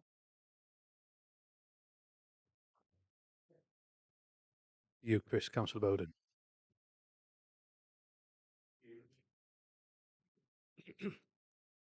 First of all, I'm really grateful to see this report. It does respond to a number of the points which I'd made in a previous meeting.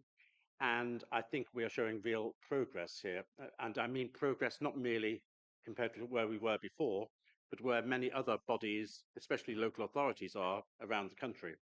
Because there is a great deal of misunderstanding about risk and a great deal of misreporting about it as well. And the assessment of risk is really something which is a member consideration. We're the ones who ought to be deciding what is the level of risk we are willing to accept or which we are willing to aim towards in any particular area. And I put it that way because risk is often looked at as being a very negative thing. But risk assessment shouldn't necessarily just be negative, it can be positive as well. That's why I was a little bit disappointed in paragraph 2.2 to see the phrase that the risk appetite statement, got the right one, sorry, The associated risk appetite level aids in informing the target risk score for each risk within the corporate risk register, leading to the determination of whether further action is required to reduce the residual risk to within appetite. It's not merely about reducing risk to be within appetite, but also considering where we may wish to increase the risk that we as an authority are doing. Because risk doesn't just look at danger, it also looks, or should be looking, at opportunities and at ambitions. So it's all part of the same story, and we need to look at the positive side as well as the negative side in order to assist us with our decision making. Having said that, I believe we've made some really good progress in the direction of travel we've gone.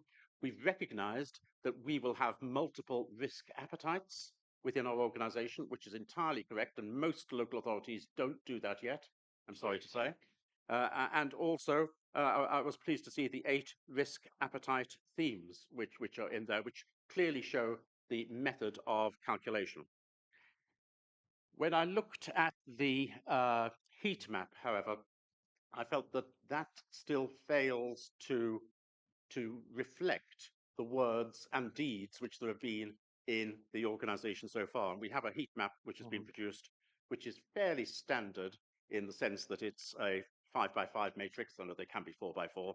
It's a 5x5 matrix using multiples to work out values and then assigning high, medium, lower or low to those various numbers. But one of the points of having different risk appetites is, of course, that those colours change depending upon the risk. And I'm not, there are a number of different ways in which this could be done, and I'm not going to say one way is necessarily better than the other, but it will be really helpful when we are able to show how the risk that we've got in each area reflects our risk appetite in a diagrammatic form, and for us to challenge those where we are below the risk appetite to make sure that we are not being unduly unambitious or we're failing to miss opportunities. So I don't want to be negative in what I'm saying, very far from it, Mayor. I really am pleased with the direction of travel we've gone on here. I'm very pleased to see that we are doing far better than the vast majority of local authorities in terms of assessment of risk. It's important that we, as members, take responsibility for risk appetite. That's not a matter for officers to decide. That should be a matter for us as elected members to decide at the board. But I think that we're going very much in the right direction. Thank you, Mayor.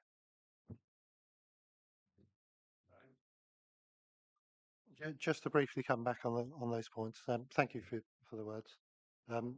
Thank you for the direction as well. It's important. You know, we're here to provide you with the information that you need. With regards to the information in 2.2 around the wording, really. So the reason why I put it in wasn't for the reasons that you pulled out. It was more that I wanted to get across that the risk appetite sort of level, once that's met, when you look at the likelihood and severity, that acts as a prompt to the risk owner or the individual service to say, okay, we need to look at this more. So equally, they could be, we need to look at this opportunity more. But I didn't word it very well, so apologies for that. With regards to the information on the heat map, I'll take that on board. It's a bit difficult for this one because we weren't quite sure how you would want the information, but we'll change that for next time. Okay. Any other comments? Risk, done risk. Councillor Smith, Anna.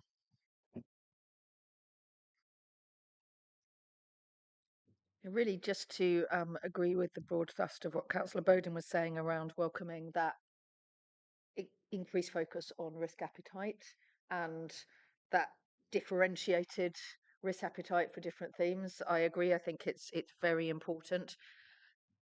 I was in some discussions last week with businesses at a CBI roundtable, and there was certainly an interest there in local government risk appetite, and that I think historically local government has been very bad at handling risk. We've approached everything with extreme caution, and as you point out, with some of our partnership work, that just doesn't work, and that is partly in terms of as we move into partnership with businesses. Yeah. You can't expect everything to be 100% dead cert if you are, say, providing seed funding for startups. It isn't how it works. So I'm really encouraged by the way in which we're kind of delving into this. And as Councillor Bowden said, a lot of local authorities don't do this. So it's really great that we're trailblazing in this respect. Thank you.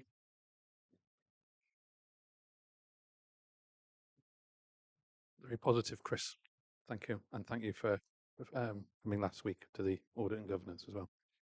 Okay, I think we are now done with, oh, do we have to vote? Am I doing, oh yes, it's 13, yes. I knew I'd get, I think is it. So there was recommendations A and C are just to note, but we need to move to vote on recommendation B to seek approval of the corporate risk appetite statement. Those in favour? Oh, sorry, we're getting falling apart. See, it's number 13, that's why. And in a second, I'll take it from Councillor Nessinger. So, those in favour? Those against? And those abstaining? That's not, that you can't vote twice. That's okay. It's one abstention and everybody else fought, so it passed by a majority. Number 14, Investment Committee concept papers. Janice, you're already here. Will you please introduce the report? Thank you, Chair.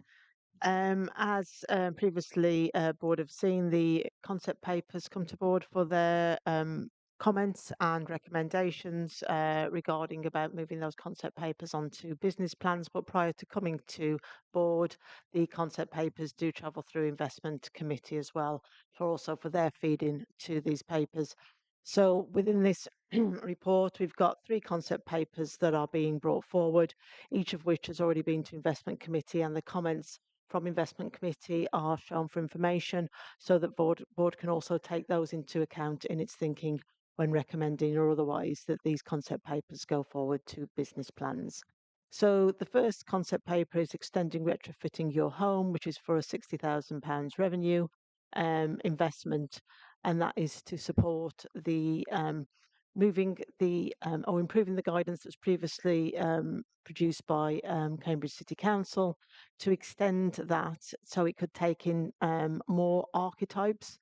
New words I'm learning all the time, to allow residents to explore any retrofit ideas. Now, this is for residents who are able to pay for their retrofitting, but this is to help give them the information to support them in that decision along the way, and therefore hopefully to encourage further retrofitting and also the benefits that that can bring to climate initiatives or climate net zero within the region. The next one is the Fens Road trial. That's a £1.5 million capital investment, which was there to trial innovative solutions to address the maintenance and safety issues that have been seen in roads that have been constructed over fenland soil deposits, and therefore hopefully will inform future investments in these, that they are made at less risk. So the evidence is there to support that investment and in terms about what will work and therefore how it can be applied. So the Investment Committee again made a number of comments in relation to that scheme, and these are set out on page 181. And the detailed, I should have said before, the detailed business cases or concept papers are actually attached as appendices to the report. And the final one is domestic energy efficiency and low carbon heating. That's for a £950 capital investment. And that is for those that where it's supporting those that don't have so much great ability to pay for these. And it does recognise the ending of the HUG2 funding, but before the Warmer Homes grant comes in, that there will be a gap there. And this is to try and encourage the supplier chain to stay in place to be able to support these schemes to continue to come forward, and therefore hoping to support these improvements within households. So again, this was discussed by the Investment Committee and the comments are attached below. And as I say, depending on the feedback from here, the next step or these will then move into a business case and then go through the formal approval routes for the business cases, which have been delegated by the board. So retrofitting your homes would be going to the Chief Executive, the Fens Road trial would be going to the Investment Committee, and domestic energy efficiency and low carbon heating, provided it does stay below the £1 million because it's quite close to it, will be going to the Chief Executive. Thank you.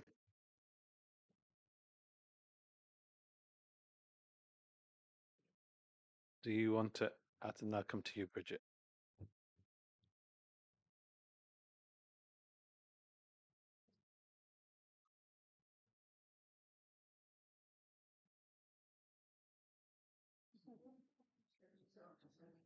We have illumination. Thank you. Yes, I along with another business board member sit on the investment board, which been some really good conversations. I, however, did not have a particularly positive feeling about the flow of these. I know there were some discussions on it, but I continue to say that the intent and ambition of all three projects makes absolute sense, but they still sit uncomfortably. So the first item, which is a modest amount, 65,000, to extend the insulation guides for homes beyond the Cambridge project. I took the time to speak to a representative from Cambridge next to me and asked how many homes, how many people had engaged in that document. And I was advised we don't record the number of people that engage with it, the number of projects. I wear a business hat, and why you would double down on a project when you've got no metrics as to whether it's being used, for me, whilst it's well intended if you knew it was being accessed, for me felt somewhat questionable, and there wasn't an obvious kind of feedback to that. I'm obviously going to be very polite about roads in the fens and areas because Chris is within arm's reach and could give me a slap.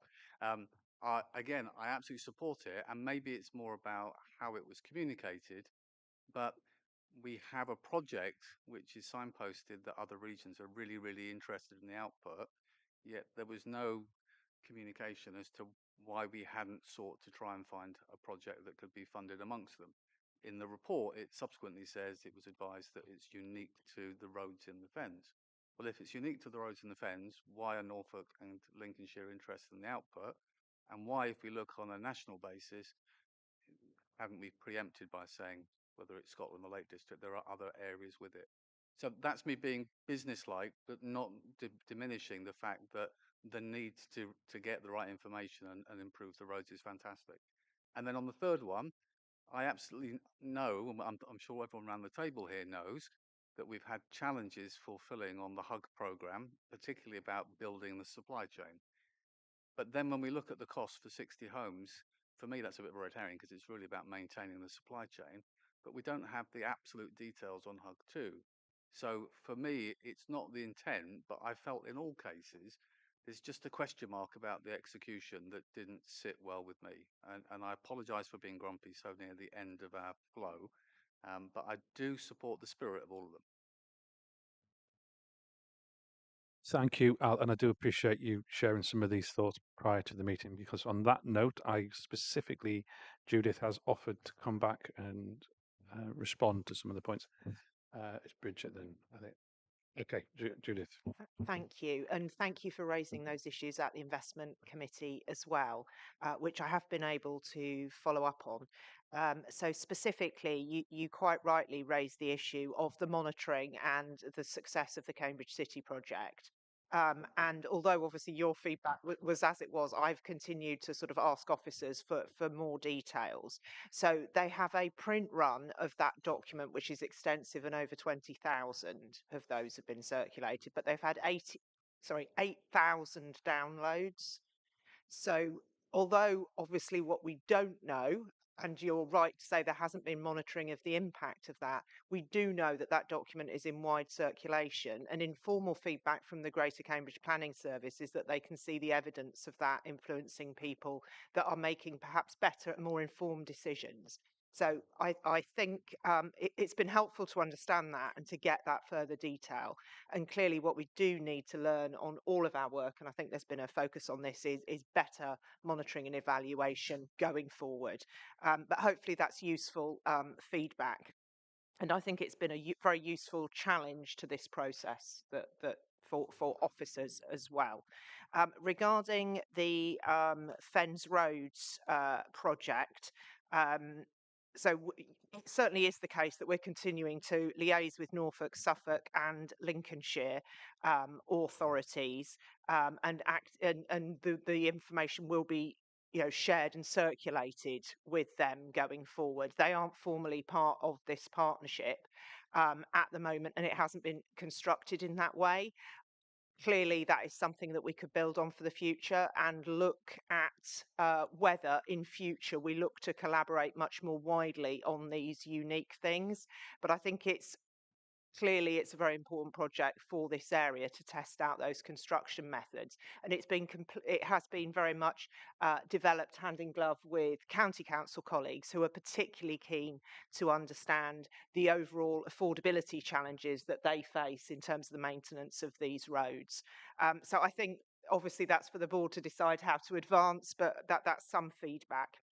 Regarding the third point that you made on the Hug 2 sort of continuation grant, if I might call it for that, for the following 6 months. So at the moment, it's anticipated, although we haven't had formal clarification to the best of my knowledge from DESNZ, that Hug 2 will effectively close for any further business at Christmas, with last batch agreement, so the last properties being agreed in January.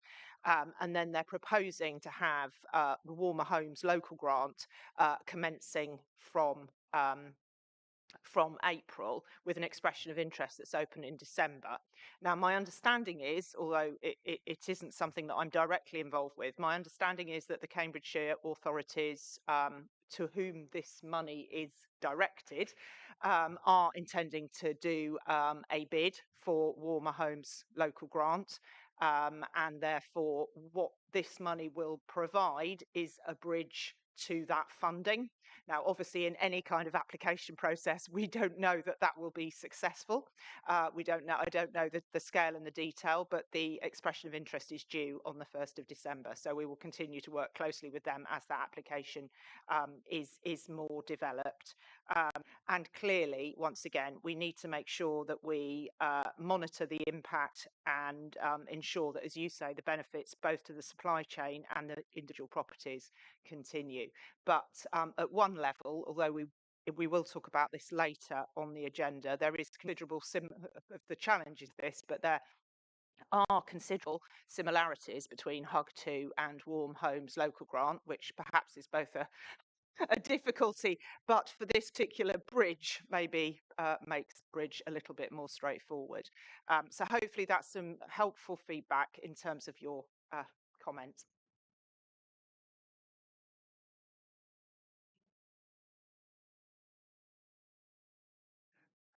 Firstly, thank you for taking the trouble to pull that information together.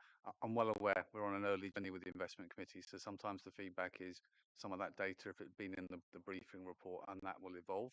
And I do understand your point about Cambridge specific working with local councils. I suppose the business voices there is the challenge. If we're sharing that data with lots of other councils, it must be relevant to them.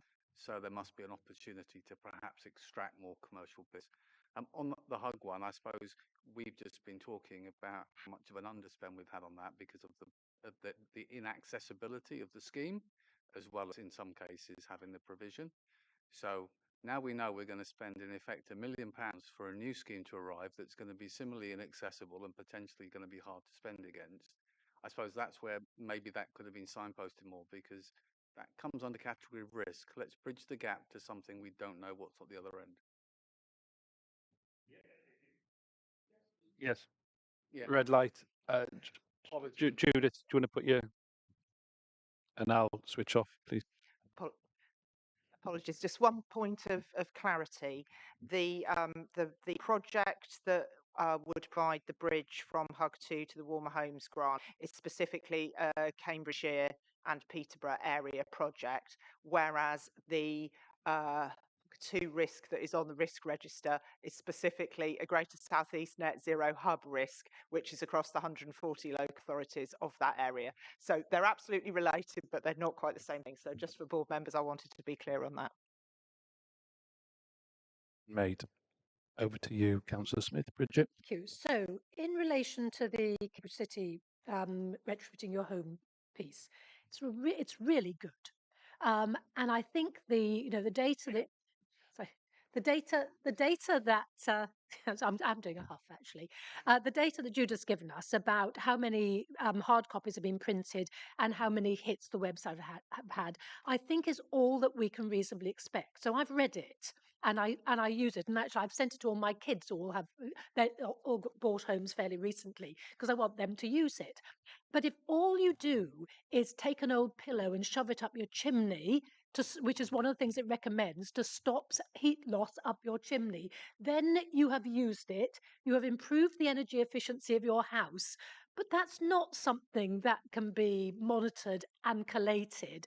And I think, the key thing about having pieces of information like this sitting with councils is councils are trusted, right? And district councils in particular, I think, are the most trusted level of local government. So we're trusted as an information source. And when, you've been smart, as Cambridge City have, of creating a sort of one-stop shop for ordinary people to go to when they want to but don't quite know how to go about making improvements with their home, which gives them all the options, gives them very clear indications of costs as well, which is the bottom line for all of us.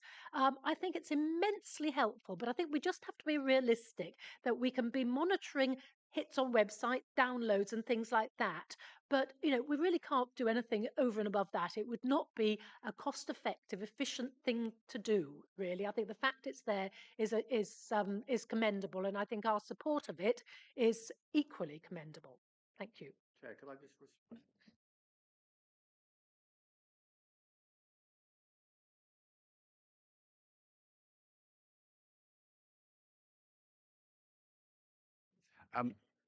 I actually support those comments. I think the point of this journey was that data, albeit downloads a number of reads, wasn't in the original proposal to the investment board. So that's the barrier to that. Thank you, and congratulations to Bridget for the first use of the word pillow in a combined authority meeting, which I can never recall. I had actually Lucy and then Anna. It's Lucy first and then Anna. So. Thank you. It's my turn to have a go at Al on the Fen Roads thing, which I won't actually. But I do want to say how important the Fen Roads project is. It's incredibly important for our area. It is also important for other areas, and they will learn from it. But we are the only area in the east of England, that has a mayoral combined authority who can fund this kind of thing. And if we were at the county council, the county council does not have the money to do this, and I don't imagine that our neighbours in Suffolk and Norfolk and Lincolnshire do either. So I think this is a really good example of the kind of thing that the mayoral combined authority is delivering for our area, which we wouldn't be able to do if we didn't have it. And I wasn't a massive fan of it being set up, but I do now think it is delivering good stuff for our area, and this is one of the examples of that. And it will be enormously helpful to be able to explore which of these possible options works, and it's the kind of thing that let's not go on a completely political rant, but in the past we might have been able to apply to the European Union for some of this kind of funding. We can't do that anymore. At least we have a combined authority. So I think that that's a really important point to make, and I absolutely support that project and the other two projects. The place where I do agree with you is that I don't think that the flow through of things into the investment committee and then out of the investment committee to this body is yet kind of settled and established, and we do need to work out how that works better. But I'm very happy to support all these projects, and I would plead with everyone to support the Fen Roads one, please.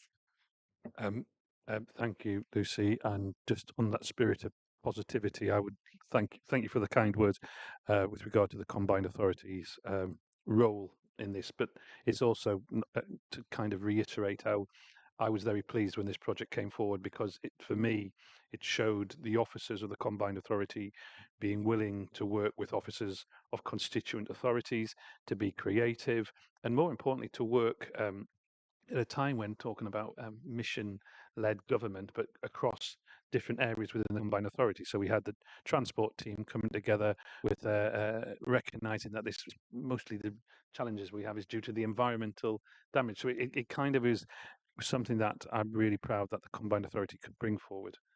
Yeah, Bomis.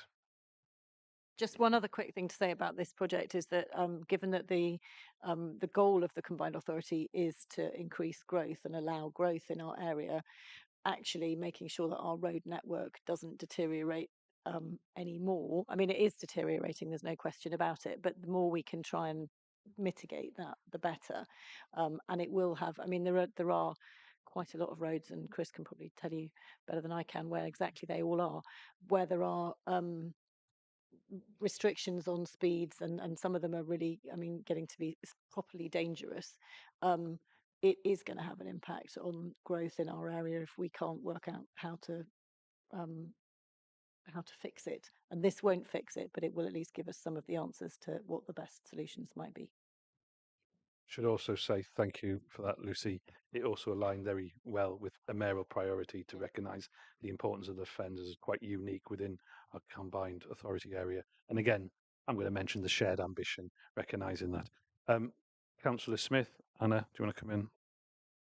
Yes, I had a couple of points. Firstly, on that last one, as chair of the TIC, this came through, the Fen Road trial came through the TIC, and I think it is an absolutely key and important piece of work to be doing. I'm really delighted that we're recommending that this work goes ahead. I think it could be transformational if done correctly. And speaking as someone who spends quite a bit of time driving on Fen roads, although I'm sure not as much as some in the room, this work is very necessary for anyone that has not had the pleasure. Just to be clear for anyone watching, we are not talking here about kind of minor bumps and scratches. These are kind of roads going up and down very, very considerably, to the extent where I suspect some of them wouldn't last very long if we didn't start doing some work. So this is really, really important work that's being done. Councillor Smith, thank you for your kind words about the retrofit guide, which saved me having to borrow a trumpet in that regard. I think it is an extremely effective guide. I would say, and I think this is something that you touched on too, I think we have to be careful in terms of the amount of cost for the project, balancing that against the amount of impact that we do. And I think there is a sense in which, yes, if we know the number of downloads, if we know the amount of use, if we have anecdotal evidence for something of this amount, that may well be the kind of level that we're looking at. Otherwise, you end up spending more money on impact measurement than you do on the actual expert advice which is being provided here. But it is a really good piece of work, and I'm very glad to see that we're extending and applying that more broadly. And I hope this is just one of many examples that we'll see of all of us bringing our expertise and experiences to joint work of the combined authority in the way.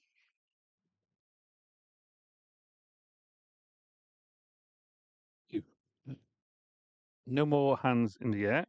So I am actually moving the recommendations from the chair. Do I have a seconder? I'm going to take that from Bridget, Councillor Smith. We've obviously debated the report, so go to the vote. Those in favour? So that's everyone. Oh, hello. Right, okay. Like, of all the times. Of all times. Okay, that's passed unanimously. Thank you. Right. So just moving on to the final, final few. These are ones that have been debated at thematic committees, and these, the first one in item 15 is recommendations from the Skills and Employment Committee. Now, as I say, these were debated in detail and approved by our subject experts on the committee at their meeting on the 21st of October. Does anyone have any particular questions or comments on these reports within this agenda item, or are we all happy to take these recommendations straight to a vote? You're indicating. Thank you, Mayor. It's item 15B, if I've got my correct agenda item this time, which was the recommendations to do with the skills commissioning. I very much welcome what is being put forward here, but I feel that there are a number of items I'd just like to raise for consideration about what could be included within this in the future. Because as Councillor Netzinger just said, the role of the combined authority is overwhelmingly to promote growth. and you will not get growth if you don't have the necessary skills base within a particular area. There is no combined authority in the country with a greater disparity of skills than this one. We have a massive inequality of skills. We have, between our 4 districts and 2 cities, the numbers are stark. Whereas Cambridge City and South Cambridgeshire are highly skilled areas, Finland, I'm ashamed to say, Finland, I'm sorry to say, is very near the bottom of the league table in the whole country so far as skills are concerned. And we do need to raise the level of skills within Finland. It's not easy. If it were easy, it already would have been done. And it's made particularly difficult by the nature of Finland not having one central town, but having 4 different towns. It makes it that much more difficult to provide access to upskilling or to reskilling, which may be slightly easier in some other areas. And it's that failure to reflect the need to challenge that inequality which I'm talking about today. I think it would be really helpful if we were to include within our strategic objectives reducing the skills gap by improving skills in low skill areas. I think that would be really useful as a strategic aim, because otherwise the danger is that we go for easy options, options which are cheaper per person. I'm not suggesting Finland's a cheaper person at all in terms of providing skills work, but the danger is that we will lose any focus on reducing inequality. So when we are looking at a new adult skills commissioning strategy for 2025 to 2028, I'd also ask that within that consideration is given to a greater priority in those areas, and that area in particular, which is particularly poor in terms of skills in the combined authority area. And we've got an opportunity coming up. We've got plenty of opportunities, of course, lots of different companies, lots of different industries. But we've got one particular one which comes to mind, and that is the likely building of the Fens Reservoir between March and Chatteris over the course of the next 7, 8, 9 years, depending upon what timescale you want to look at. And there are all sorts of skills which are required there, skills which are in short supply anyway, skills which we don't have in Finland in particular, and skills which are highly transferable for other projects as well. And I'm thinking here of skills such as HGV drivers, electricians, banksmen. There's a whole list of them, and there's a surprisingly large number of individuals who are going to be required on that.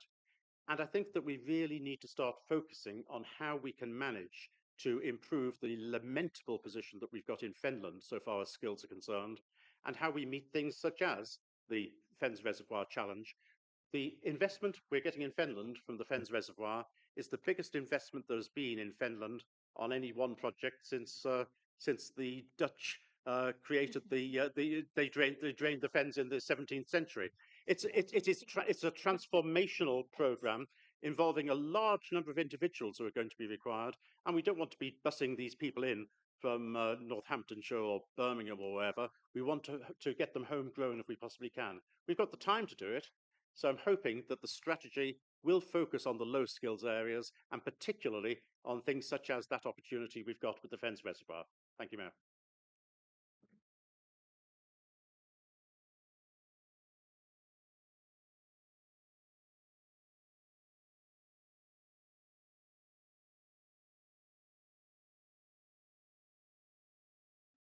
I'm not going away. Obviously, there's nobody specific from skills, but we do have the chair, and I'm sure Lucy will make one point. But I'm pretty sure, and I'll let the skills team come back to you maybe and just demonstrate. And with regard to the point about the reservoir, I know senior officers have already having multiple conversations with Anglia Water, and to be fair to Anglia Water, they have already working with us. How much did we put into the College of West Anglia, the green skills? You know, that's I know that's more to do, but it's the investment in recognizing that, as you say, long-standing challenges within the area you represent, and it's one which is front and foremost of, I think, the skills team of the Combined Authority, with the values that we now have within the organisation, and recognising the importance of tackling inequality, not just in Fenland, but inequality in other areas of the county as well. I'm sure Dennis could bring examples, and I'm sure people from Cambridge City and elsewhere. So, but it's a good point, and I absolutely, it's Vermeulen, obviously, who was the big name when it came to delivering the drainage of the fens. Lucy, this is your area. Do you want to kind of speak to this? I'm worried about whether I'm right or Dennis is right now. So yes, absolutely. We are extremely aware of the skills gap that there is across the county. It's something that has been attempted to be being tackled for all. Was a high priority when I was first elected, which is a horribly long time ago now, and it still is.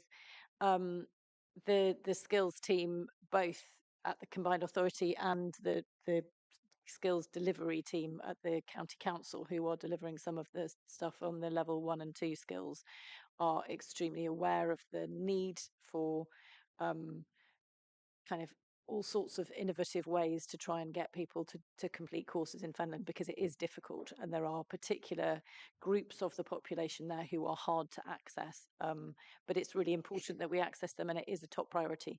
I think the point about the Fens Reservoir is very well made. The conversation I was just having with Dennis is that I thought that there was already an HGV training thing at Peterborough College, but I'm wrong. Oh no, we've now got conflict between. Anyway, but kind of regardless of that. Not the original college. Okay, there are training centres around. We won't have a discussion here about exactly where they are.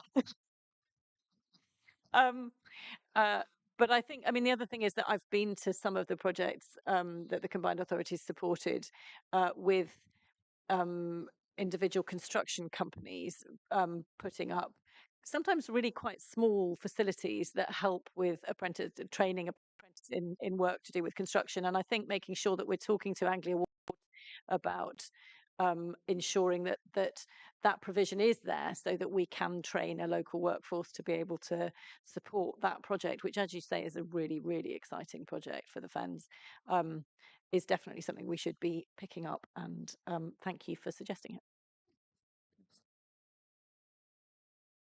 Right, thank you. I'm going to suggest that we've now discussed what we needed to do. And oh, sorry, Anna.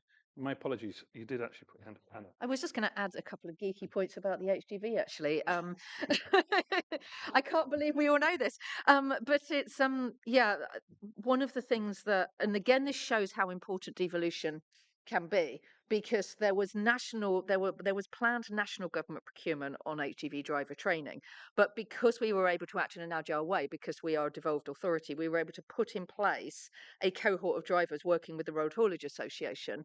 There were 100 people trained on that before the first central government-led procurement exercise had even completed. And I'm very excited to say the second person trained was a woman. So there's also a diversity issue. But so just to reassure Councillor Bowden that there is quite a bit of work being done on HGV drivers. And I think it's a really good example of how we can work in quite an agile way in that regard.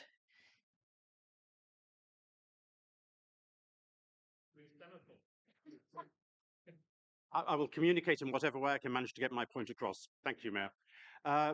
Just to take that point up, I'm very well aware of the work which is being done. I was the chairman of one of the top 100 UK road haulage companies for many years.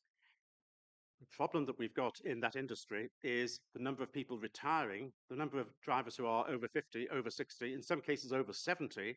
The number of drivers who are retiring is still greater than the number we are training. So the gap is increasing, and if we do get more people trained in that area, they won't merely have jobs to do with the Fens Reservoir. They'll have a job for life.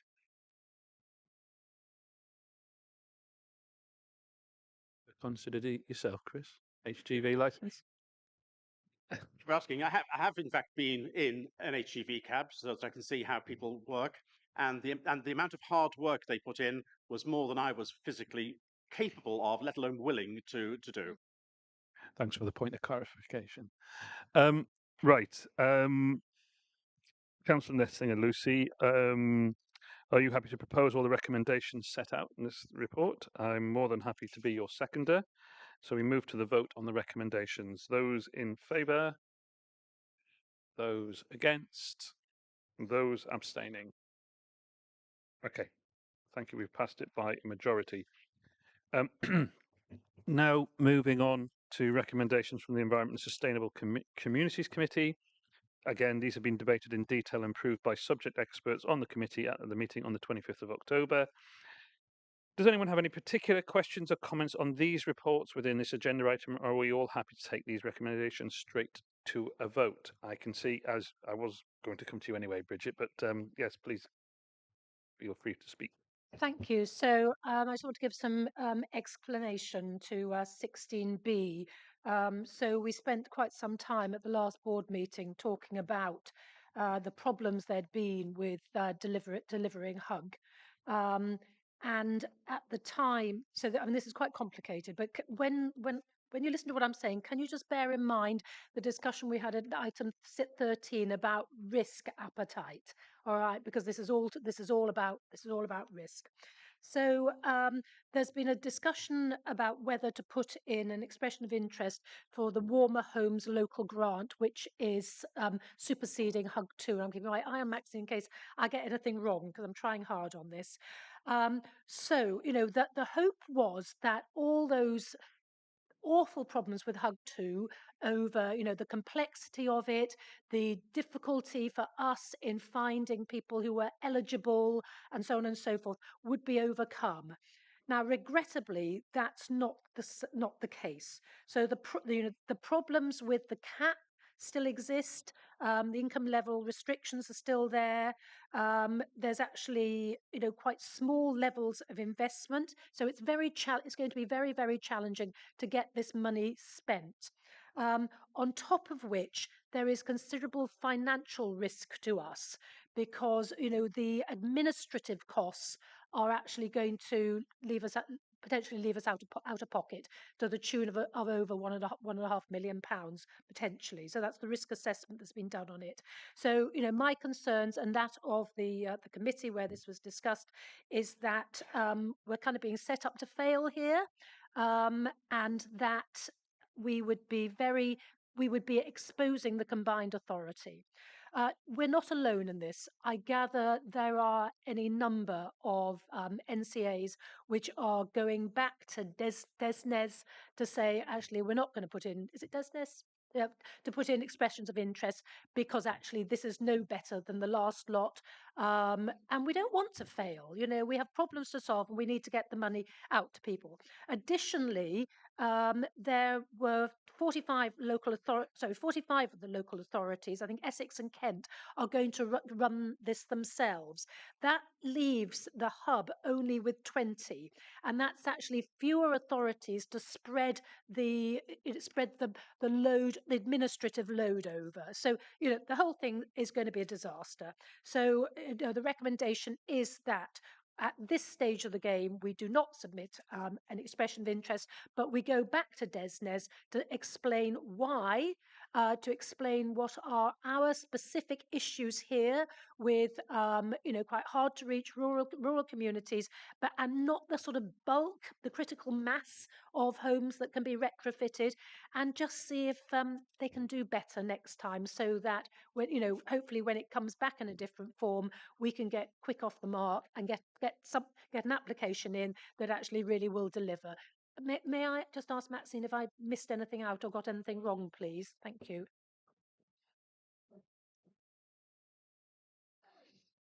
Thank you, Bridget. That's a very good summary of our position. I'd just like to say the board, we did do a very objective risk assessment. When we were doing that risk assessment, what it did show is actually the capacity and capability of our team that's been delivering this regionally is very good, and the team have been delivering very well. Our challenges are with the policy and the design of the scheme, and when we're delivering a regional scheme, it's very difficult to be able to pivot and adapt at a local level. We have a lot of unknowns at the moment, so we haven't got the MOU, we haven't got the detailed policy guidance, so, you know, much of this risk is sitting in the unknown. I couldn't sit here and give the assurance to the board that we wouldn't have the same issues that we have in HUG 2. So thank you, Bridget. Sorry, I just just ask Rob here for a second, in terms of what we were discussing here about the recommendations, and it feels like you're giving us in real time a response to the recommendation. My position, as I understand, is that we should still be voting on these recommendations. I will come to you, Chris, because although it says that we need to evaluate and engage and look at the risk assessment, it's still an ongoing process, and it's just an acknowledgement of that.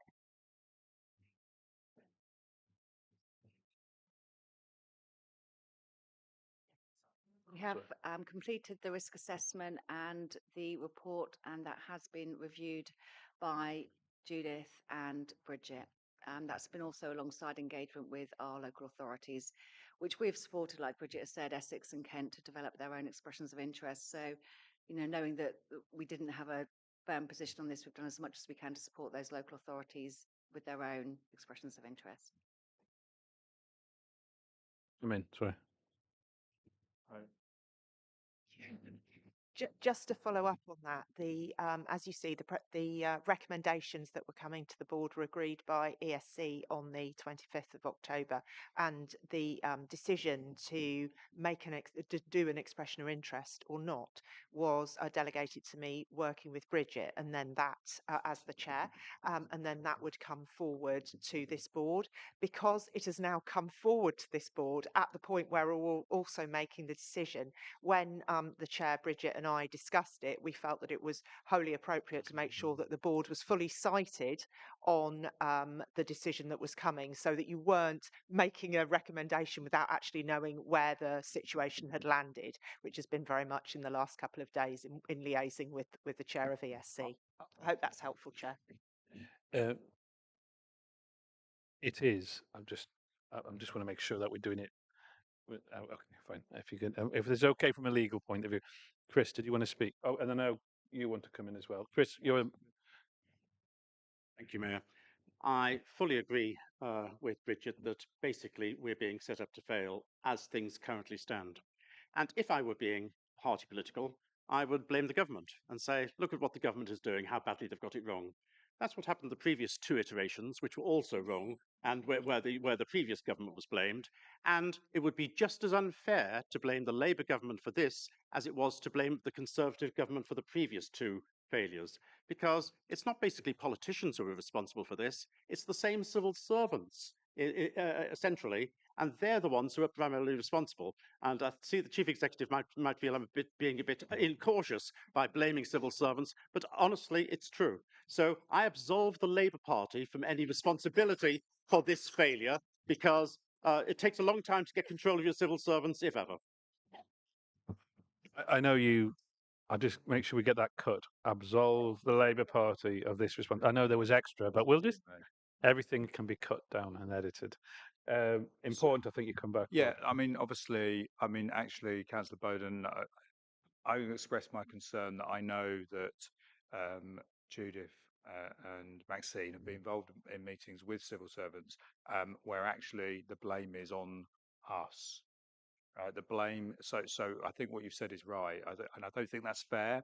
So I think it's really important that you're having this honest debate about it, because I think there isn't a recognition, and it's not just about us. I mean, all authorities that are involved in this, it's not recognised that the scheme has caused some of this problem. I'm not saying that everything's perfect and there won't be other things that could, we all learn through things. So that's really frustrating, and it's really frustrating for our teams being in those meetings, expressing those concerns and it not being listened to. So that's what I wanted to say, because I know that the two sitting across there have had some very difficult conversations in recent weeks. I think, subject to what Matt says, we were looking to write directly to the Secretary of State to express our concerns about all of this, including the financial risk to this authority for this for this bit, because we will have to find that money if there isn't an understanding and recognition. My suggestion would be we still do that as quickly as possible, because I know there's a letter ready to go. And I know from the mayor's perspective, and again, how many times do I say the devolution white paper in one meeting? I do know that warmer homes and some of the net zero stuff is going to be part of what may well be in a white paper. So I think for the mayor, probably trying to get a bit ahead in this next few days into the Secretary of State with urgency, that still gives room, if suggested we wanted to do anything different. And I'm not suggesting we should, because I recognise the shrink of the amount and allowing us to then focus on things in Cambridge and Peterborough rather than maybe other parts of the country is probably right. But I don't know if Matt's wondering whether we need to change anything particularly in the recommendations so that you can approve that direction. I think with this, it's generally a way of confirming really what the committee has said, obviously, and making sure we provide some sort of reassurance, or the board does, certainly in terms of supporting what it's doing. I think if you want to add something in, I think when it's moved, it could be perfectly possible to add subject to some additional support that's being provided if the mayor wishes to write. I think otherwise we can be accused, I think, of dancing on the head of a pin, which is a monitoring officer I get accused of quite a lot. But I think that there's much to be said for just not being too pedantic over the fact that this has been agreed by one of the thematic committees, and in fact to show general support through the board.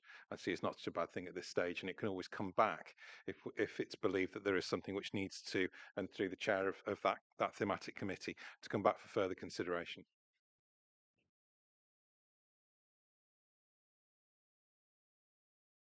The voice of the legal team has spoken. So, and there's no one else who seems to want to add anything. Thank you, Bridget, for your very helpful attempt at the start, and then further to the team, to Judith and Maxine for clarifications. So, with regard to recommendations from the Environment and Sustainable Communities Committee, I haven't done. Yes, Bridget, you would you propose. I'm seconding.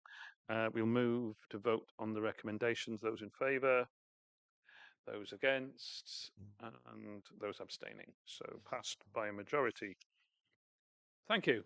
I think Maxine, you can come down, but are you gonna stay, or just in case, So thank you, Maxine. Nick, can Yes. I make a very small point? After the last meeting, there were some questions that came up about when things were passed by a majority, what kind of a majority, and what the numbers were, and I don't think we're recording it anywhere. It goes in the minutes. If you look at the minutes from. Okay, fine. I'll follow it up afterwards. I just wanted to check about whether that's the case or not. You're gone. Yeah, I think what we'd normally not do is record which members voted which way. There will be a record of. It's on the minutes from the last one. Yeah, we do it. If you look at the minutes, there will be something on that. The alternative is members could call for a recorded vote, which I appreciate. It's a little bit more picky, but up to you. Okay, thank you. 17, recommendations from the Transport and Infrastructure Committee. These were debated in detail and approved by subject experts on the committee at the meeting on the 4th of November. And this is to cover the Greater Cambridge Transport Study. And does anyone have any particular questions? A shaking of heads? Councillor Anna Smith, as Chair of the Transport and Infrastructure Committee, are you happy to propose all the recommendations as set out in the summary report? Absolutely, and a huge thanks, as usual, for the excellent work from our officer team in putting a large number of very complex papers together for this committee. Okay, Dennis, do you want to be seconded? It's important, sort of. Okay, thank you. And so we move to vote on that recommendation. Those in favour, those against, and those abstaining. So 7-1, and passed by majority. And that leaves us just to item 18 at the end here. So just bear with me. This is recommendations from the Investment Committee. Again, these have been debated in detail and approved by our subject experts on the committee at their meeting on the 21st of October. That would include you. Al, you're a subject expert. So members are aware of the background to this project, and previously the item was discussed in exempt session for commercial sensitive reasons. This report now updates the position with the Propco 2 building. Should anyone wish to discuss anything historical that would be exempt from disclosure, we will need to move into private session. Does anyone have any particular questions or comments on the report within this agenda item, or are we all happy to take these recommendations straight to a vote? I'm seeing glorious nodding all round. So I'm moving the recommendations from the chair, and do I have a seconder? I'll take it again from Dennis. So from Councillor Jones, moving to the vote and recommendations. Those in favour, those against, and those abstaining. Thank you. So that's 4 hours, 40 minutes. Thank you, everyone, for bearing with us. Just to reiterate, the first 2 hours, I know they took a bit of time to get through a few items, but I thought they were very helpful. I want to show my appreciation for the manner of which the discussion was held, respectful and informative, and at the same time challenging to us all. So I wish you all. I'm just trying to remember, when's the next board meeting? 22nd of January. Gotcha. So on that note, there's a lot more to go before then, but let's start thinking about Christmas and good spirit. If you could close the meeting.